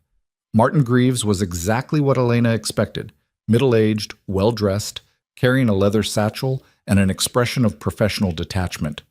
He climbed down from the buggy with the careful movements of someone unused to ranch terrain. "Mr. Mercer?" He approached the porch with an outstretched hand. "Martin Greaves, First Mountain Bank." Thomas shook his hand stiffly. "This is my daughter, Elena, and our foreman, Rhett Callahan." Greaves nodded to each of them, his eyes already scanning the property with assessing calculation. "I appreciate you agreeing to this preliminary inspection. Makes the final process smoother if we have good documentation beforehand." "Happy to cooperate," Thomas said, the lie obvious in his tone. They spent the next 2 hours walking Greaves through every aspect of the ranch. Thomas explained their operations with the careful detail of a man fighting to prove value. Elena pointed out improvements they'd made, carefully not mentioning they'd been completed in the last 10 days. Rhett demonstrated the water pump, the cattle quality, the fence repairs, all the evidence of a functioning operation. Greaves took notes with mechanical efficiency, his expression never changing from polite professional interest. He asked questions about production numbers, maintenance costs, revenue projections, all delivered in a tone that suggested the answers didn't really matter. The infrastructure is in better shape than I expected, Greaves admitted when they returned to the house. Your records indicated significant deterioration. Things improve when you actually work them, Thomas said with barely restrained bitterness. Indeed. Greaves checked his notes. However, the outstanding debt remains substantial. The bank's position hasn't changed. Foreclosure will proceed as scheduled unless the full amount is paid by the deadline. Which is 6 days from now, Elena said. 5, actually. The deadline is midnight on the 23rd. Today is the 18th. 5 days. The number hit Elena like a physical blow.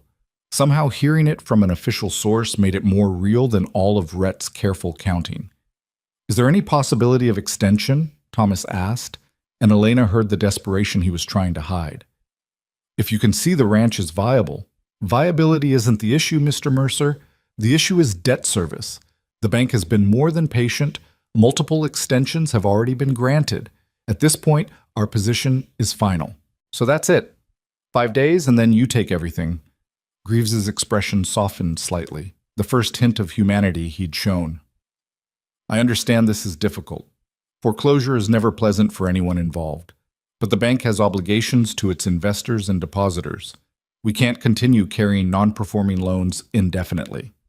Non-performing, Thomas repeated bitterly. That's what 18 years of work comes down to. A non-performing loan. Papa, Elena said quietly, touching his arm. Greaves gathered his papers and stood. I'll file my report with the main office. The foreclosure will proceed as scheduled. You'll have until midnight on the 23rd to vacate the property. I'm sorry it came to this, Mr. Mercer. Truly. He walked to his buggy with Thomas following, still trying to negotiate the impossible.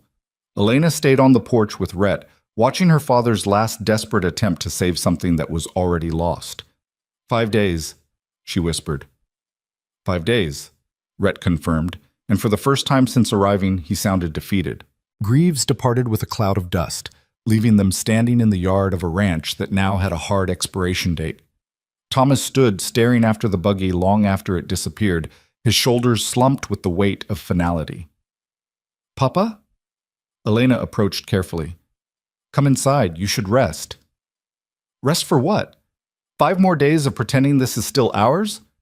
But he let her guide him to the porch, his steps mechanical and distant.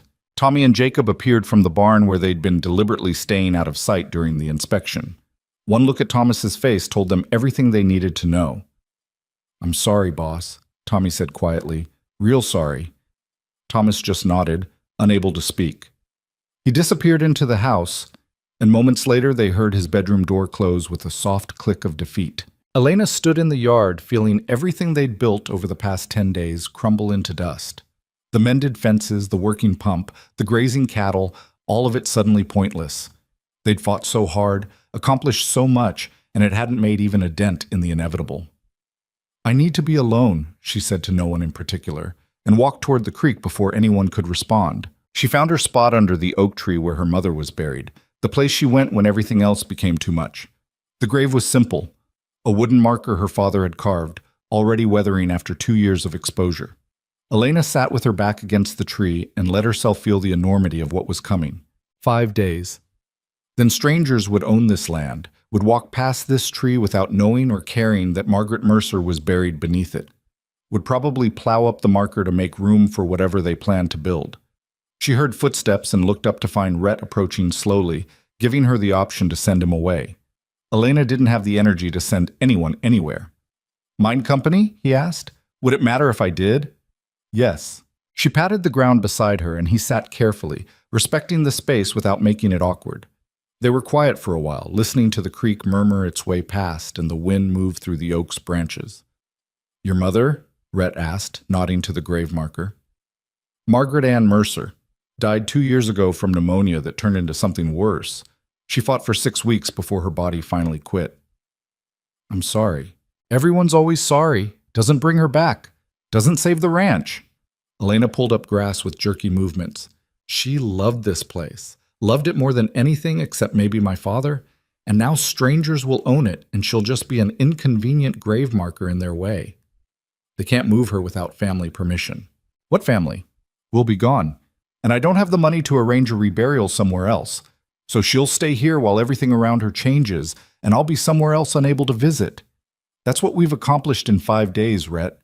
We made sure my mother's grave will be abandoned. Elena, don't.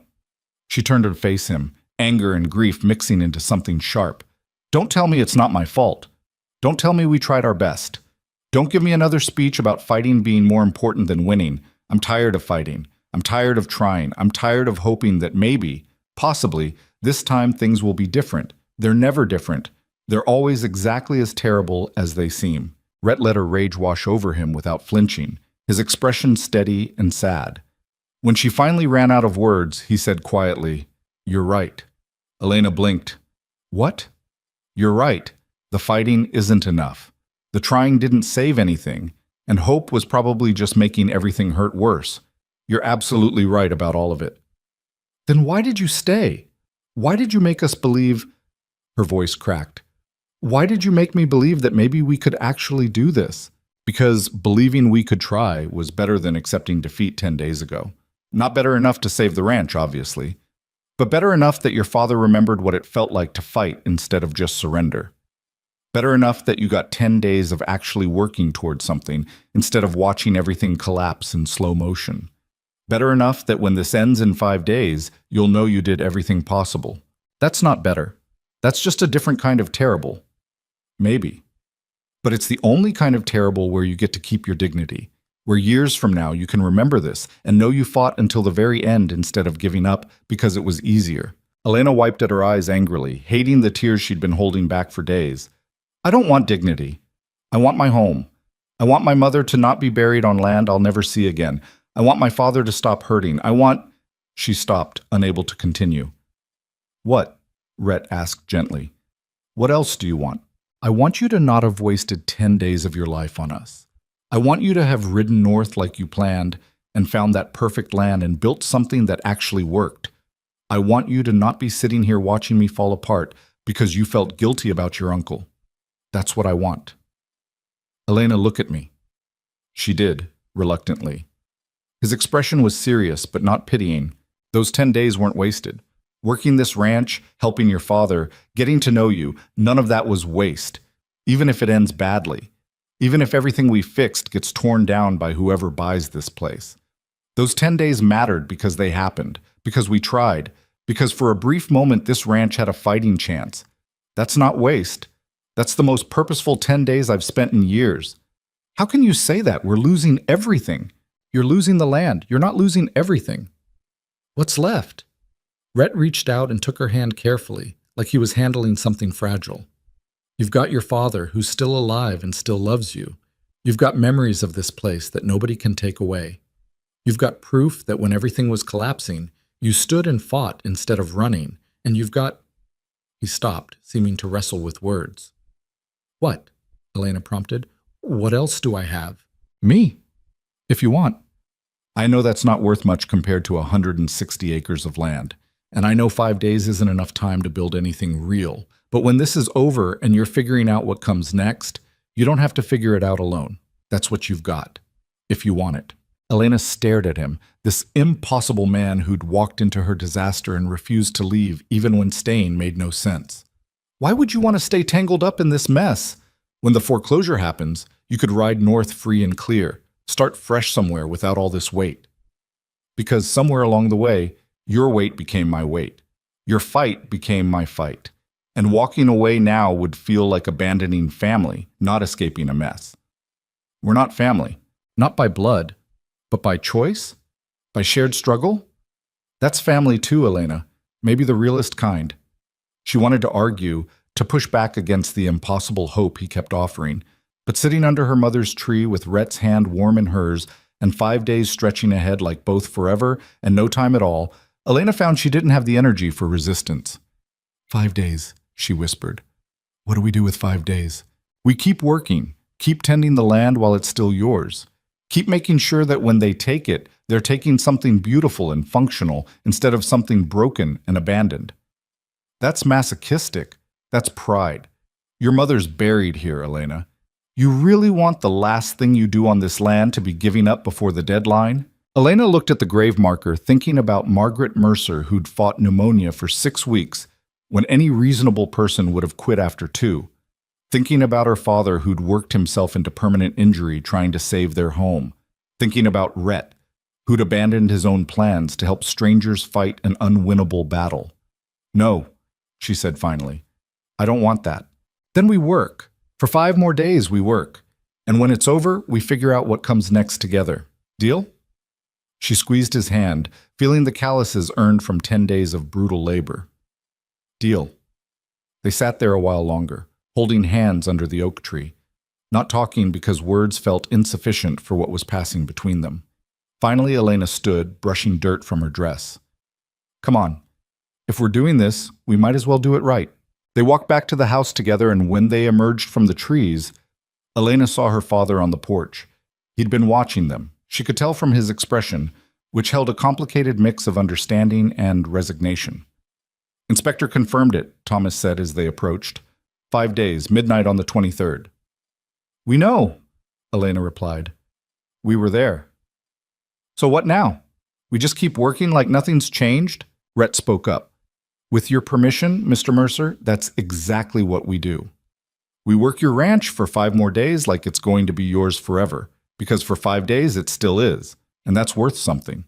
Thomas studied Rhett for a long moment, then nodded slowly. All right, Callahan, 5 more days. But after that, we need to talk about what comes next. For all of us. Yes, sir.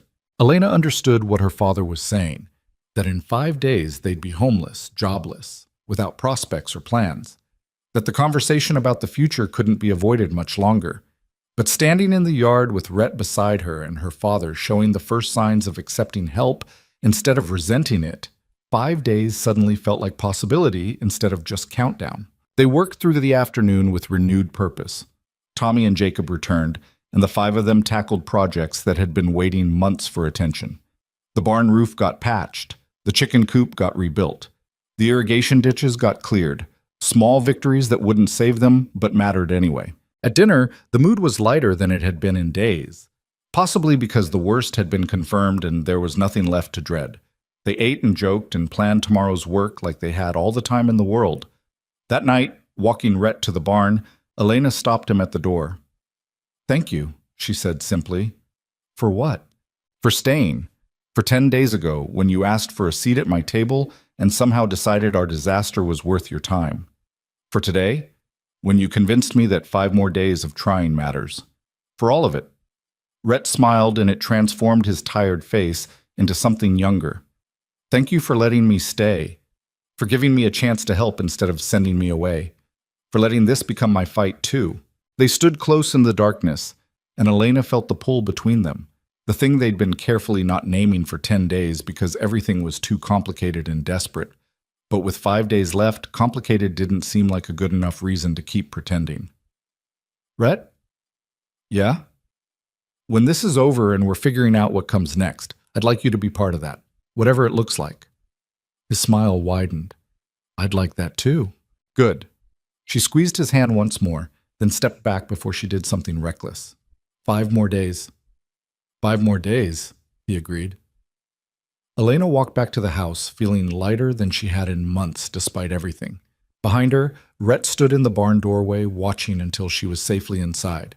Then he turned to his own rest, ready for another day of fighting for land that wasn't his and people who'd become something much more important than strangers. 5 days left. It wasn't enough time to save anything, but it was enough time to matter. And in the end, that was the only victory they'd ever really had a chance at winning. The morning of the 4th day began with a rider approaching at dawn. Not unusual in itself, but the speed and urgency made Elena's stomach drop before she'd even stepped off the porch. She recognized Samuel Porter, who ran the telegraph office in Silver Ridge, and the fact that he was riding out personally meant the news couldn't wait for regular channels. "Miss Mercer," Samuel called, breathless as he pulled his horse to a stop. "Is your father available? Got urgent correspondence from Helena." Thomas appeared in the doorway, already dressed despite the early hour. Sleep had become elusive for all of them as the deadline compressed. "What is it, Porter?" Samuel dismounted and handed over an envelope with the bank's seal. "Came through late yesterday. Marked priority. Thought you should have it soon as possible." Thomas's hands shook slightly as he opened it. Elena moved to his side, reading over his shoulder. The letter was brief and bureaucratic, but one paragraph stood out with devastating clarity. "They moved the deadline," Thomas said, his voice hollow. "Foreclosure proceedings have been accelerated. We have until midnight tonight instead of 4 more days." Elena felt the words hit like a physical blow. "They can't do that. We have a contract, a timeline." "They can and they did." Thomas scanned the letter again, as if reading it multiple times might change the content. Something about processing efficiency and scheduling conflicts. Doesn't matter the reason. Midnight tonight, and it's done. Samuel shifted uncomfortably. "I'm sorry, Thomas. If there's anything I can do..." "There's nothing anyone can do, but thank you for bringing this out." After Samuel left, Elena stood in the yard feeling everything crystallize into sharp, immediate panic. 4 days had felt impossible but manageable. 18 hours felt like a cruel joke. Rhett emerged from the barn, took one look at their faces, and crossed the yard quickly. "What happened?" "Deadline moved," Elena said flatly. "Midnight tonight." She watched the news hit him, saw the same calculation she was doing, hours instead of days, endings measured in moments rather than sunrises. His jaw tightened, but he nodded, accepting it the way he seemed to accept everything impossible. "Then we have 18 hours, he said simply. "To do what?" Elena heard the edge of hysteria in her voice. "We can't make enough money in 18 hours to satisfy the bank. We can't negotiate anything meaningful. We can't..." "We can make sure this place looks perfect when they take it," Rhett interrupted firmly. "We can make sure your father can stand on this porch tonight and know he did everything possible. We can make sure when you leave here, you leave it beautiful instead of broken." "That's insane." "Most worthwhile things are." Thomas had remained silent, staring at the letter like it might spontaneously combust. Finally he said, voice rough, "Callahan's right. We got 18 hours. Let's not waste them arguing about what we can't change." They worked with the intensity of people who knew this was the last time. Last fence check, last cattle count, last chance to make the ranch show its worth to anyone watching. Tommy and Jacob arrived and were immediately absorbed into the desperate efficiency of final efforts. Nobody talked about the deadline. They just worked. By noon, Elena found herself in the garden behind the house, pulling weeds with savage determination from her mother's flower beds. Margaret had loved this garden, spent hours here during seasons when the work allowed. It had gone wild during the crisis months, but Elena attacked it now with something bordering on violence, as if perfect flower beds could somehow make up for losing everything else. "You'll wear yourself out," Rhett said from behind her. "Good. Rather be exhausted than thinking." He knelt beside her and started working without asking permission, his hands gentler with the plants than she'd been. They worked in silence for a while, the sun climbing higher and hotter. "When I was 17, Rhett said eventually, after my uncle's funeral, I spent a whole day fixing up his house. Scrubbed it top to bottom, repaired everything broken, made it look better than it had in years. The new owner was going to tear it down anyway to build something bigger. But I did it anyway because it was the only thing I could control, the only way I could show that the place mattered, even if nobody else cared." Elena sat back on her heels, looking at him. "Did it help?" "Not really. House still got torn down 3 days later. But years later, I'm glad I did it. Glad I gave that place a proper goodbye instead of just walking away from the wreckage." "That's what we're doing, isn't it? Saying goodbye?" "Yes." The simple honesty of it broke something in Elena's chest. She'd been trying so hard not to acknowledge the finality, to keep fighting like victory was still possible.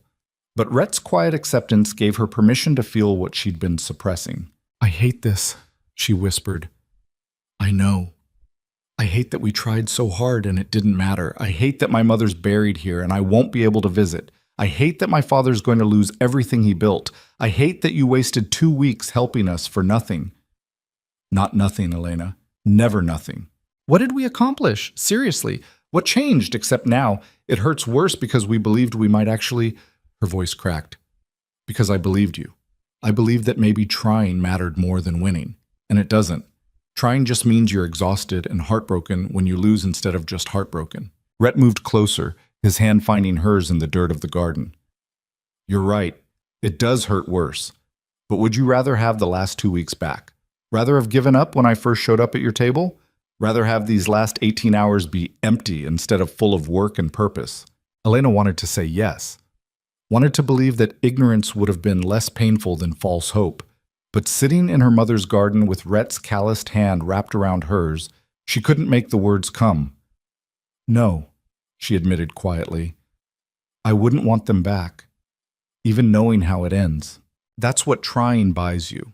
Not victory, just the knowledge that you lived fully instead of carefully.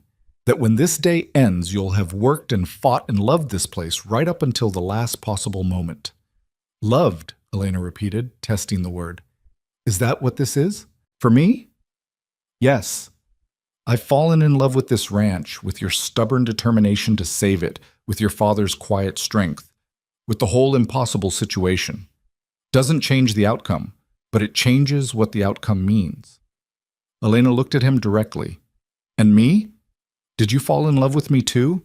Or is that too complicated for 18 hours before everything ends? Rhett's expression was steady and sure. I fell in love with you at that community supper table when you told me you were excellent at seeming. I stayed in love through every argument, every doubt, every moment you tried to push me away to protect yourself. And I'll stay in love after midnight tonight when we're packing up and figuring out what comes next. The ranch ending doesn't change that unless you want it to. That's...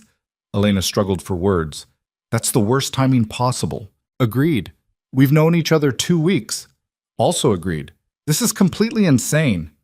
Absolutely. Rhett smiled, sad but genuine. But we've been doing insane things since the moment I asked for a seat at your table. Why stop now? Elena laughed despite everything, the sound surprising her. You're impossible. So are you. That's why this works. They stayed in the garden until the sun started its descent, making Margaret Mercer's flowers as perfect as they could manage. Then they moved to other tasks, final ones, goodbye ones, the kind of work that's really just ritual dressed as productivity. At 6 in the evening, Thomas called everyone to the porch. The ranch looked better than it had in a year. Fences mended, buildings repaired, land tended with obvious care. It was heartbreaking how good it looked, how clearly it showed what could have been if circumstances had been different. I want to say something, Thomas began, his voice strained.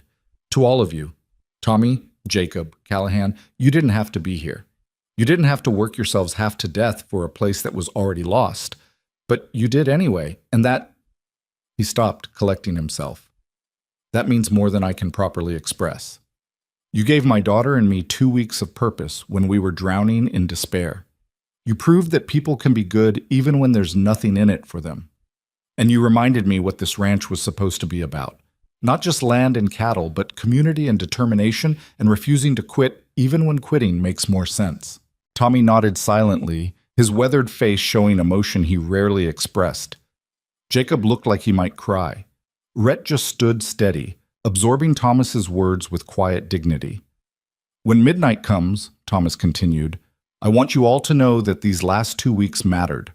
This ranch dies tonight, but it dies beautiful and functional and loved. That's because of you, all of you. Papa, Elena said, her own voice unsteady, what are we going to do after? Where are we going to go? It was the question they'd all been avoiding, the practical reality of homelessness that had been lurking beneath every other concern. Thomas looked at Rhett, something passing between them that Elena couldn't quite read. I've been thinking about that, Thomas said slowly. Callahan and I had a conversation yesterday about the future. What kind of conversation? Elena looked between them suspiciously. Rhett spoke up. There's a ranch about 50 miles north of here. The owner, Jack Morrison, has been looking for a permanent foreman for his operation. He's getting too old to manage everything himself, needs someone with experience who can handle the day-to-day work and eventually take over completely when he retires. How do you know this? I wrote out 2 days ago to ask around about opportunities. Found out Morrison's been looking for months but can't find anyone willing to commit long-term in this area. It's hard work, not great pay to start, but it comes with housing and a percentage of profits. And he's open to taking on your father as advisor and consultant. Someone with Thomas's experience would be valuable, even if he can't do physical labor anymore. Elena processed this information slowly. You found us jobs and a place to live. Potentially. It's not certain. I'd have to prove myself first, show I can actually manage the operation. But Morrison seemed interested when I explained the situation. When did you have time for this? Same day as the well pump work. Rode out early morning, had the conversation, rode back for afternoon chores. Elena turned to her father. You knew about this? He told me yesterday, Thomas confirmed. Said he didn't want to mention it earlier in case it fell through. Didn't want to give us hope about a future that might not exist. But now, with 18 hours left, you decided to tell me? Now it's real enough to discuss, Rhett said. Morrison sent word this morning. He'll take us on, trial basis initially. If it works out, the foreman position becomes permanent. Your father would have a consulting role with light duties and his own quarters. And you, he paused. He'd take you on too, whatever capacity you want. Managing books, working cattle, whatever suits your skills. Elena felt dizzy with the information. So we go from losing everything to having new jobs and housing in the span of 18 hours? The housing is rough, Rhett cautioned. The work is hard. The pay isn't what your father made running his own place. It's not the same as keeping your ranch, Elena. It's just a landing place, a way to not be completely destitute after midnight. But it's something, Thomas added quietly. It's survival, which is more than we had this morning. The relief was almost painful. Elena had been trying not to think about the practicalities, where they'd sleep after eviction, how they'd eat, what came after losing everything. Having an answer, even an imperfect one, felt like breathing after suffocation. And you worked this out without telling me, she said to Rhett. I didn't want to give you another thing to worry about if it didn't pan out. That's... Elena struggled between gratitude and irritation. That's presumptuous and thoughtful and completely in character for you. I'll take that as a compliment. It wasn't entirely one. But she was smiling despite everything, and Thomas was smiling too, and suddenly the last 18 hours felt less like an ending and more like a transition. Painful, yes. Unfair, absolutely. But survivable in a way that hadn't seemed possible that morning. They ate dinner together as the sun set, their last meal in the house that had been home for 18 years. The mood was strange, caught between grief and relief, acknowledgement of loss mixed with tentative hope about what came next. I want to see Mama's grave, Elena said as they were finishing. Before midnight. I need to say goodbye. I'll come with you, Thomas said, standing with difficulty. They walked together through the darkening evening, the three of them, Elena, Thomas, and Rhett, who'd become part of their family without anyone quite noticing the transition. The oak tree stood dark against the twilight sky, Margaret's marker still visible in the fading light. Thomas stood silent for a long moment, then spoke in a voice rough with emotion. Margaret, I'm sorry. I tried to keep it, tried everything I could think of, and it wasn't enough. We're losing your home, your land, the place you loved. And I know you'd say it's not my fault, that I did my best, but it doesn't feel like enough. It never feels like enough. Elena felt tears finally spilling over, the ones she'd been holding back for days. I'm going to miss you, Mama. Miss being able to visit whenever I want. Miss knowing you're here watching over the garden. I promise I'll come back when I can. Even if strangers own it, even if they don't want me here, I'll find a way to visit. Rhett stayed silent, giving them space for their grief. But Elena reached for his hand, needing the anchor of someone who wasn't drowning in the same loss. They stood there as full darkness fell, saying goodbye to Margaret Mercer and the land she'd loved and the life they'd all shared. Finally, Thomas stirred. We should go back. Get things packed before midnight. The next few hours passed in a blur of activity. They packed essentials, clothes, documents, tools they'd need at Morrison's ranch. Everything else would stay, becoming someone else's problem to sort through. Elena moved through rooms that had been hers for her entire life, touching walls and furniture with the desperate awareness of last times. In her bedroom, she found Rhett standing by the window, looking out over the ranch in moonlight. You should be packing, she said. Already done. Didn't have much to pack in the first place. Elena joined him at the window. The ranch looked peaceful in the silver light, beautiful and deceiving. I'm scared, she admitted. About tomorrow. About Morrison's place. About all of it. That's reasonable. But you're not scared. I'm terrified, Rhett corrected. I convinced a man I barely know to take on 3 people on my recommendation. If I can't actually do the job, if I fail at being foreman, that's on me. That's your father's future and yours that I've gambled with. So we're both terrified. Seems like. Elena leaned against him, feeling his arm come around her shoulders. Thank you for finding Morrison, for not giving up on finding us a future even when I'd stopped looking for one. That's what you do for people you love. You find them futures when they can't see them anymore. Is that what we are now? People who love each other? I think we've been that for a while. Just took a deadline to make us admit it. They stood together watching the ranch and its final hours under their care. At 11:30, Thomas called them back to the main room. Everything was packed and ready. They had 30 minutes left. I want to do one last walk, Thomas said. All of us together. One final check of the place before we leave it. They walked through the property in the moonlight, Thomas moving slowly, Elena and Rhett on either side of him, Tommy and Jacob following behind. They checked fences that would soon be someone else's concern, looked in on cattle that would be sold to new owners, stood in the barn where Rhett had slept for 2 weeks. At the north pasture, the place where this had all really begun, they stopped. The fence Rhett and Elena had repaired on those first days stretched into darkness, solid and functional. Good work, Thomas said quietly. All of it. 2 weeks ago, this place was dying from neglect. Tonight, it's as beautiful as it's ever been. That counts for something. Does it? Elena asked. When someone else gets to enjoy it? It means we loved it properly until the end. That's its own kind of victory. They made their way back to the house just as the clock began striking midnight.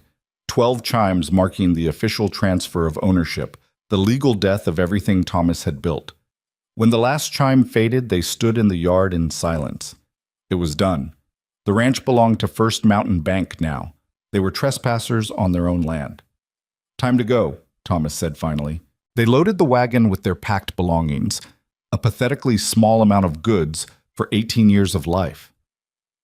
Tommy and Jacob had already said their goodbyes earlier, both promising to visit once Elena and her father were settled at Morrison's place. Elena took one last look at the house, the barn, the fields spreading out in moonlight. Somewhere behind them, her mother's grave rested under the oak tree. Leaving felt like abandoning Margaret all over again. We can come back, Rhett said quietly, reading her thoughts. Once we're settled, we'll make time to visit. Promise? Promise. They climbed onto the wagon, Thomas in front with the reins, Elena and Rhett in the back among their belongings. As they pulled away, Elena watched the ranch recede into darkness. The place she'd been born, where she'd learned to ride and work cattle and survive crisis. The place her mother was buried and her father had broken himself trying to save. Gone now, lost to debt and circumstance and the cruel mathematics of banking. But sitting next to Rhett in the wagon bed, heading toward Morrison's ranch and whatever future waited there, Elena felt something she hadn't expected to feel. Relief. Not relief at losing the ranch. That hurt would stay with her for years. But relief that the fight was finally over. Relief that they'd tried everything possible and could stop the exhausting work of hoping against reality. Relief that tomorrow would come with new work in a new place, difficult and uncertain, but at least not drowning in the weight of inevitable foreclosure. You all right? Rhett asked. No, but I will be. That's all anyone can hope for. They rode through the night toward Morrison's ranch, leaving behind the land that had defined them, and moving toward a future none of them had chosen, but all of them would build together. The loss was real and permanent. The grief would linger long after the practical problems were solved. But watching the dawn break over unfamiliar terrain as they approached Morrison's property, Elena thought maybe her father had been right after all. Maybe trying did matter more than winning. Maybe fighting until the end was its own kind of victory, even when the end came exactly as predicted. They'd lost the ranch, but they'd kept their dignity. They'd loved the land properly until the final moment. They'd fought with everything they had and walked away knowing no one could say they surrendered without exhausting every option. And Elena had found something she hadn't been looking for. A man who'd asked for a seat at her table and ended up sharing her fight, her grief, and now her uncertain future. A man who'd proven that trying mattered by trying when no one else would. Morrison's ranch appeared as the sun climbed higher, smaller than the Mercer place, rougher around the edges, but functional and clearly well managed. Jack Morrison himself came out to meet them, an older man with shrewd eyes and a firm handshake. "Thomas Mercer," he greeted. "Heard good things about your operation. Sorry about the foreclosure." "Thank you for taking us on," Thomas replied. "Taking you on trial," Morrison corrected. "Young Callahan here convinced me you folks are worth the gamble, but I run a tight operation. You'll earn your keep or you'll move on. Understood?" "Understood." Morrison showed them to their quarters, rough but serviceable cottages on the property's edge. Thomas would have his own space, while Elena and Rhett would share another with separate rooms until they decided otherwise.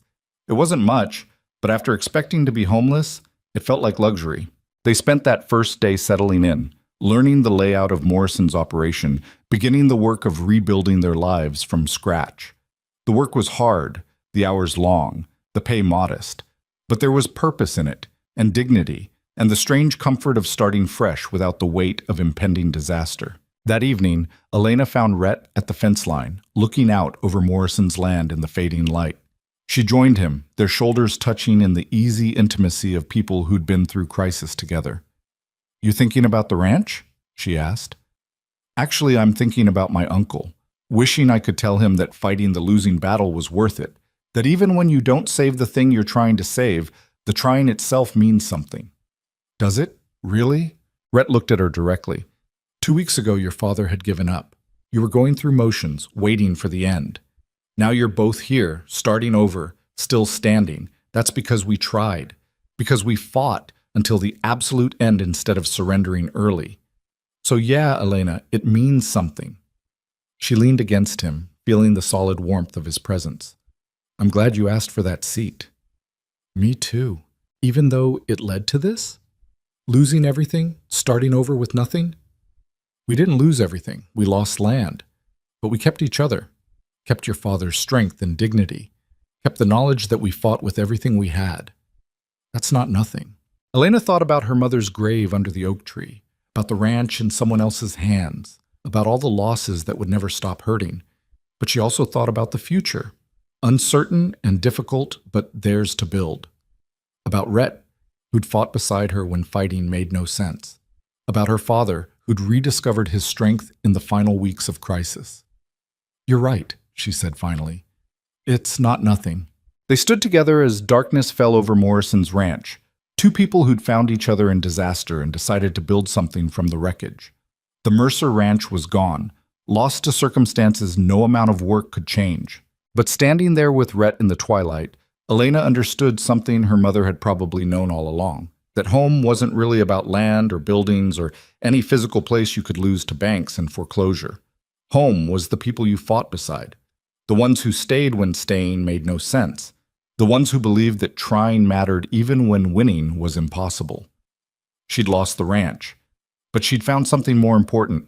And years later, when she and Rhett had built their own small operation adjacent to Morrison's land, when her father had lived to see grandchildren raised on hard work and stubborn determination, when the grief of loss had mellowed into bittersweet memory, Elena would look back on those 2 weeks and understand.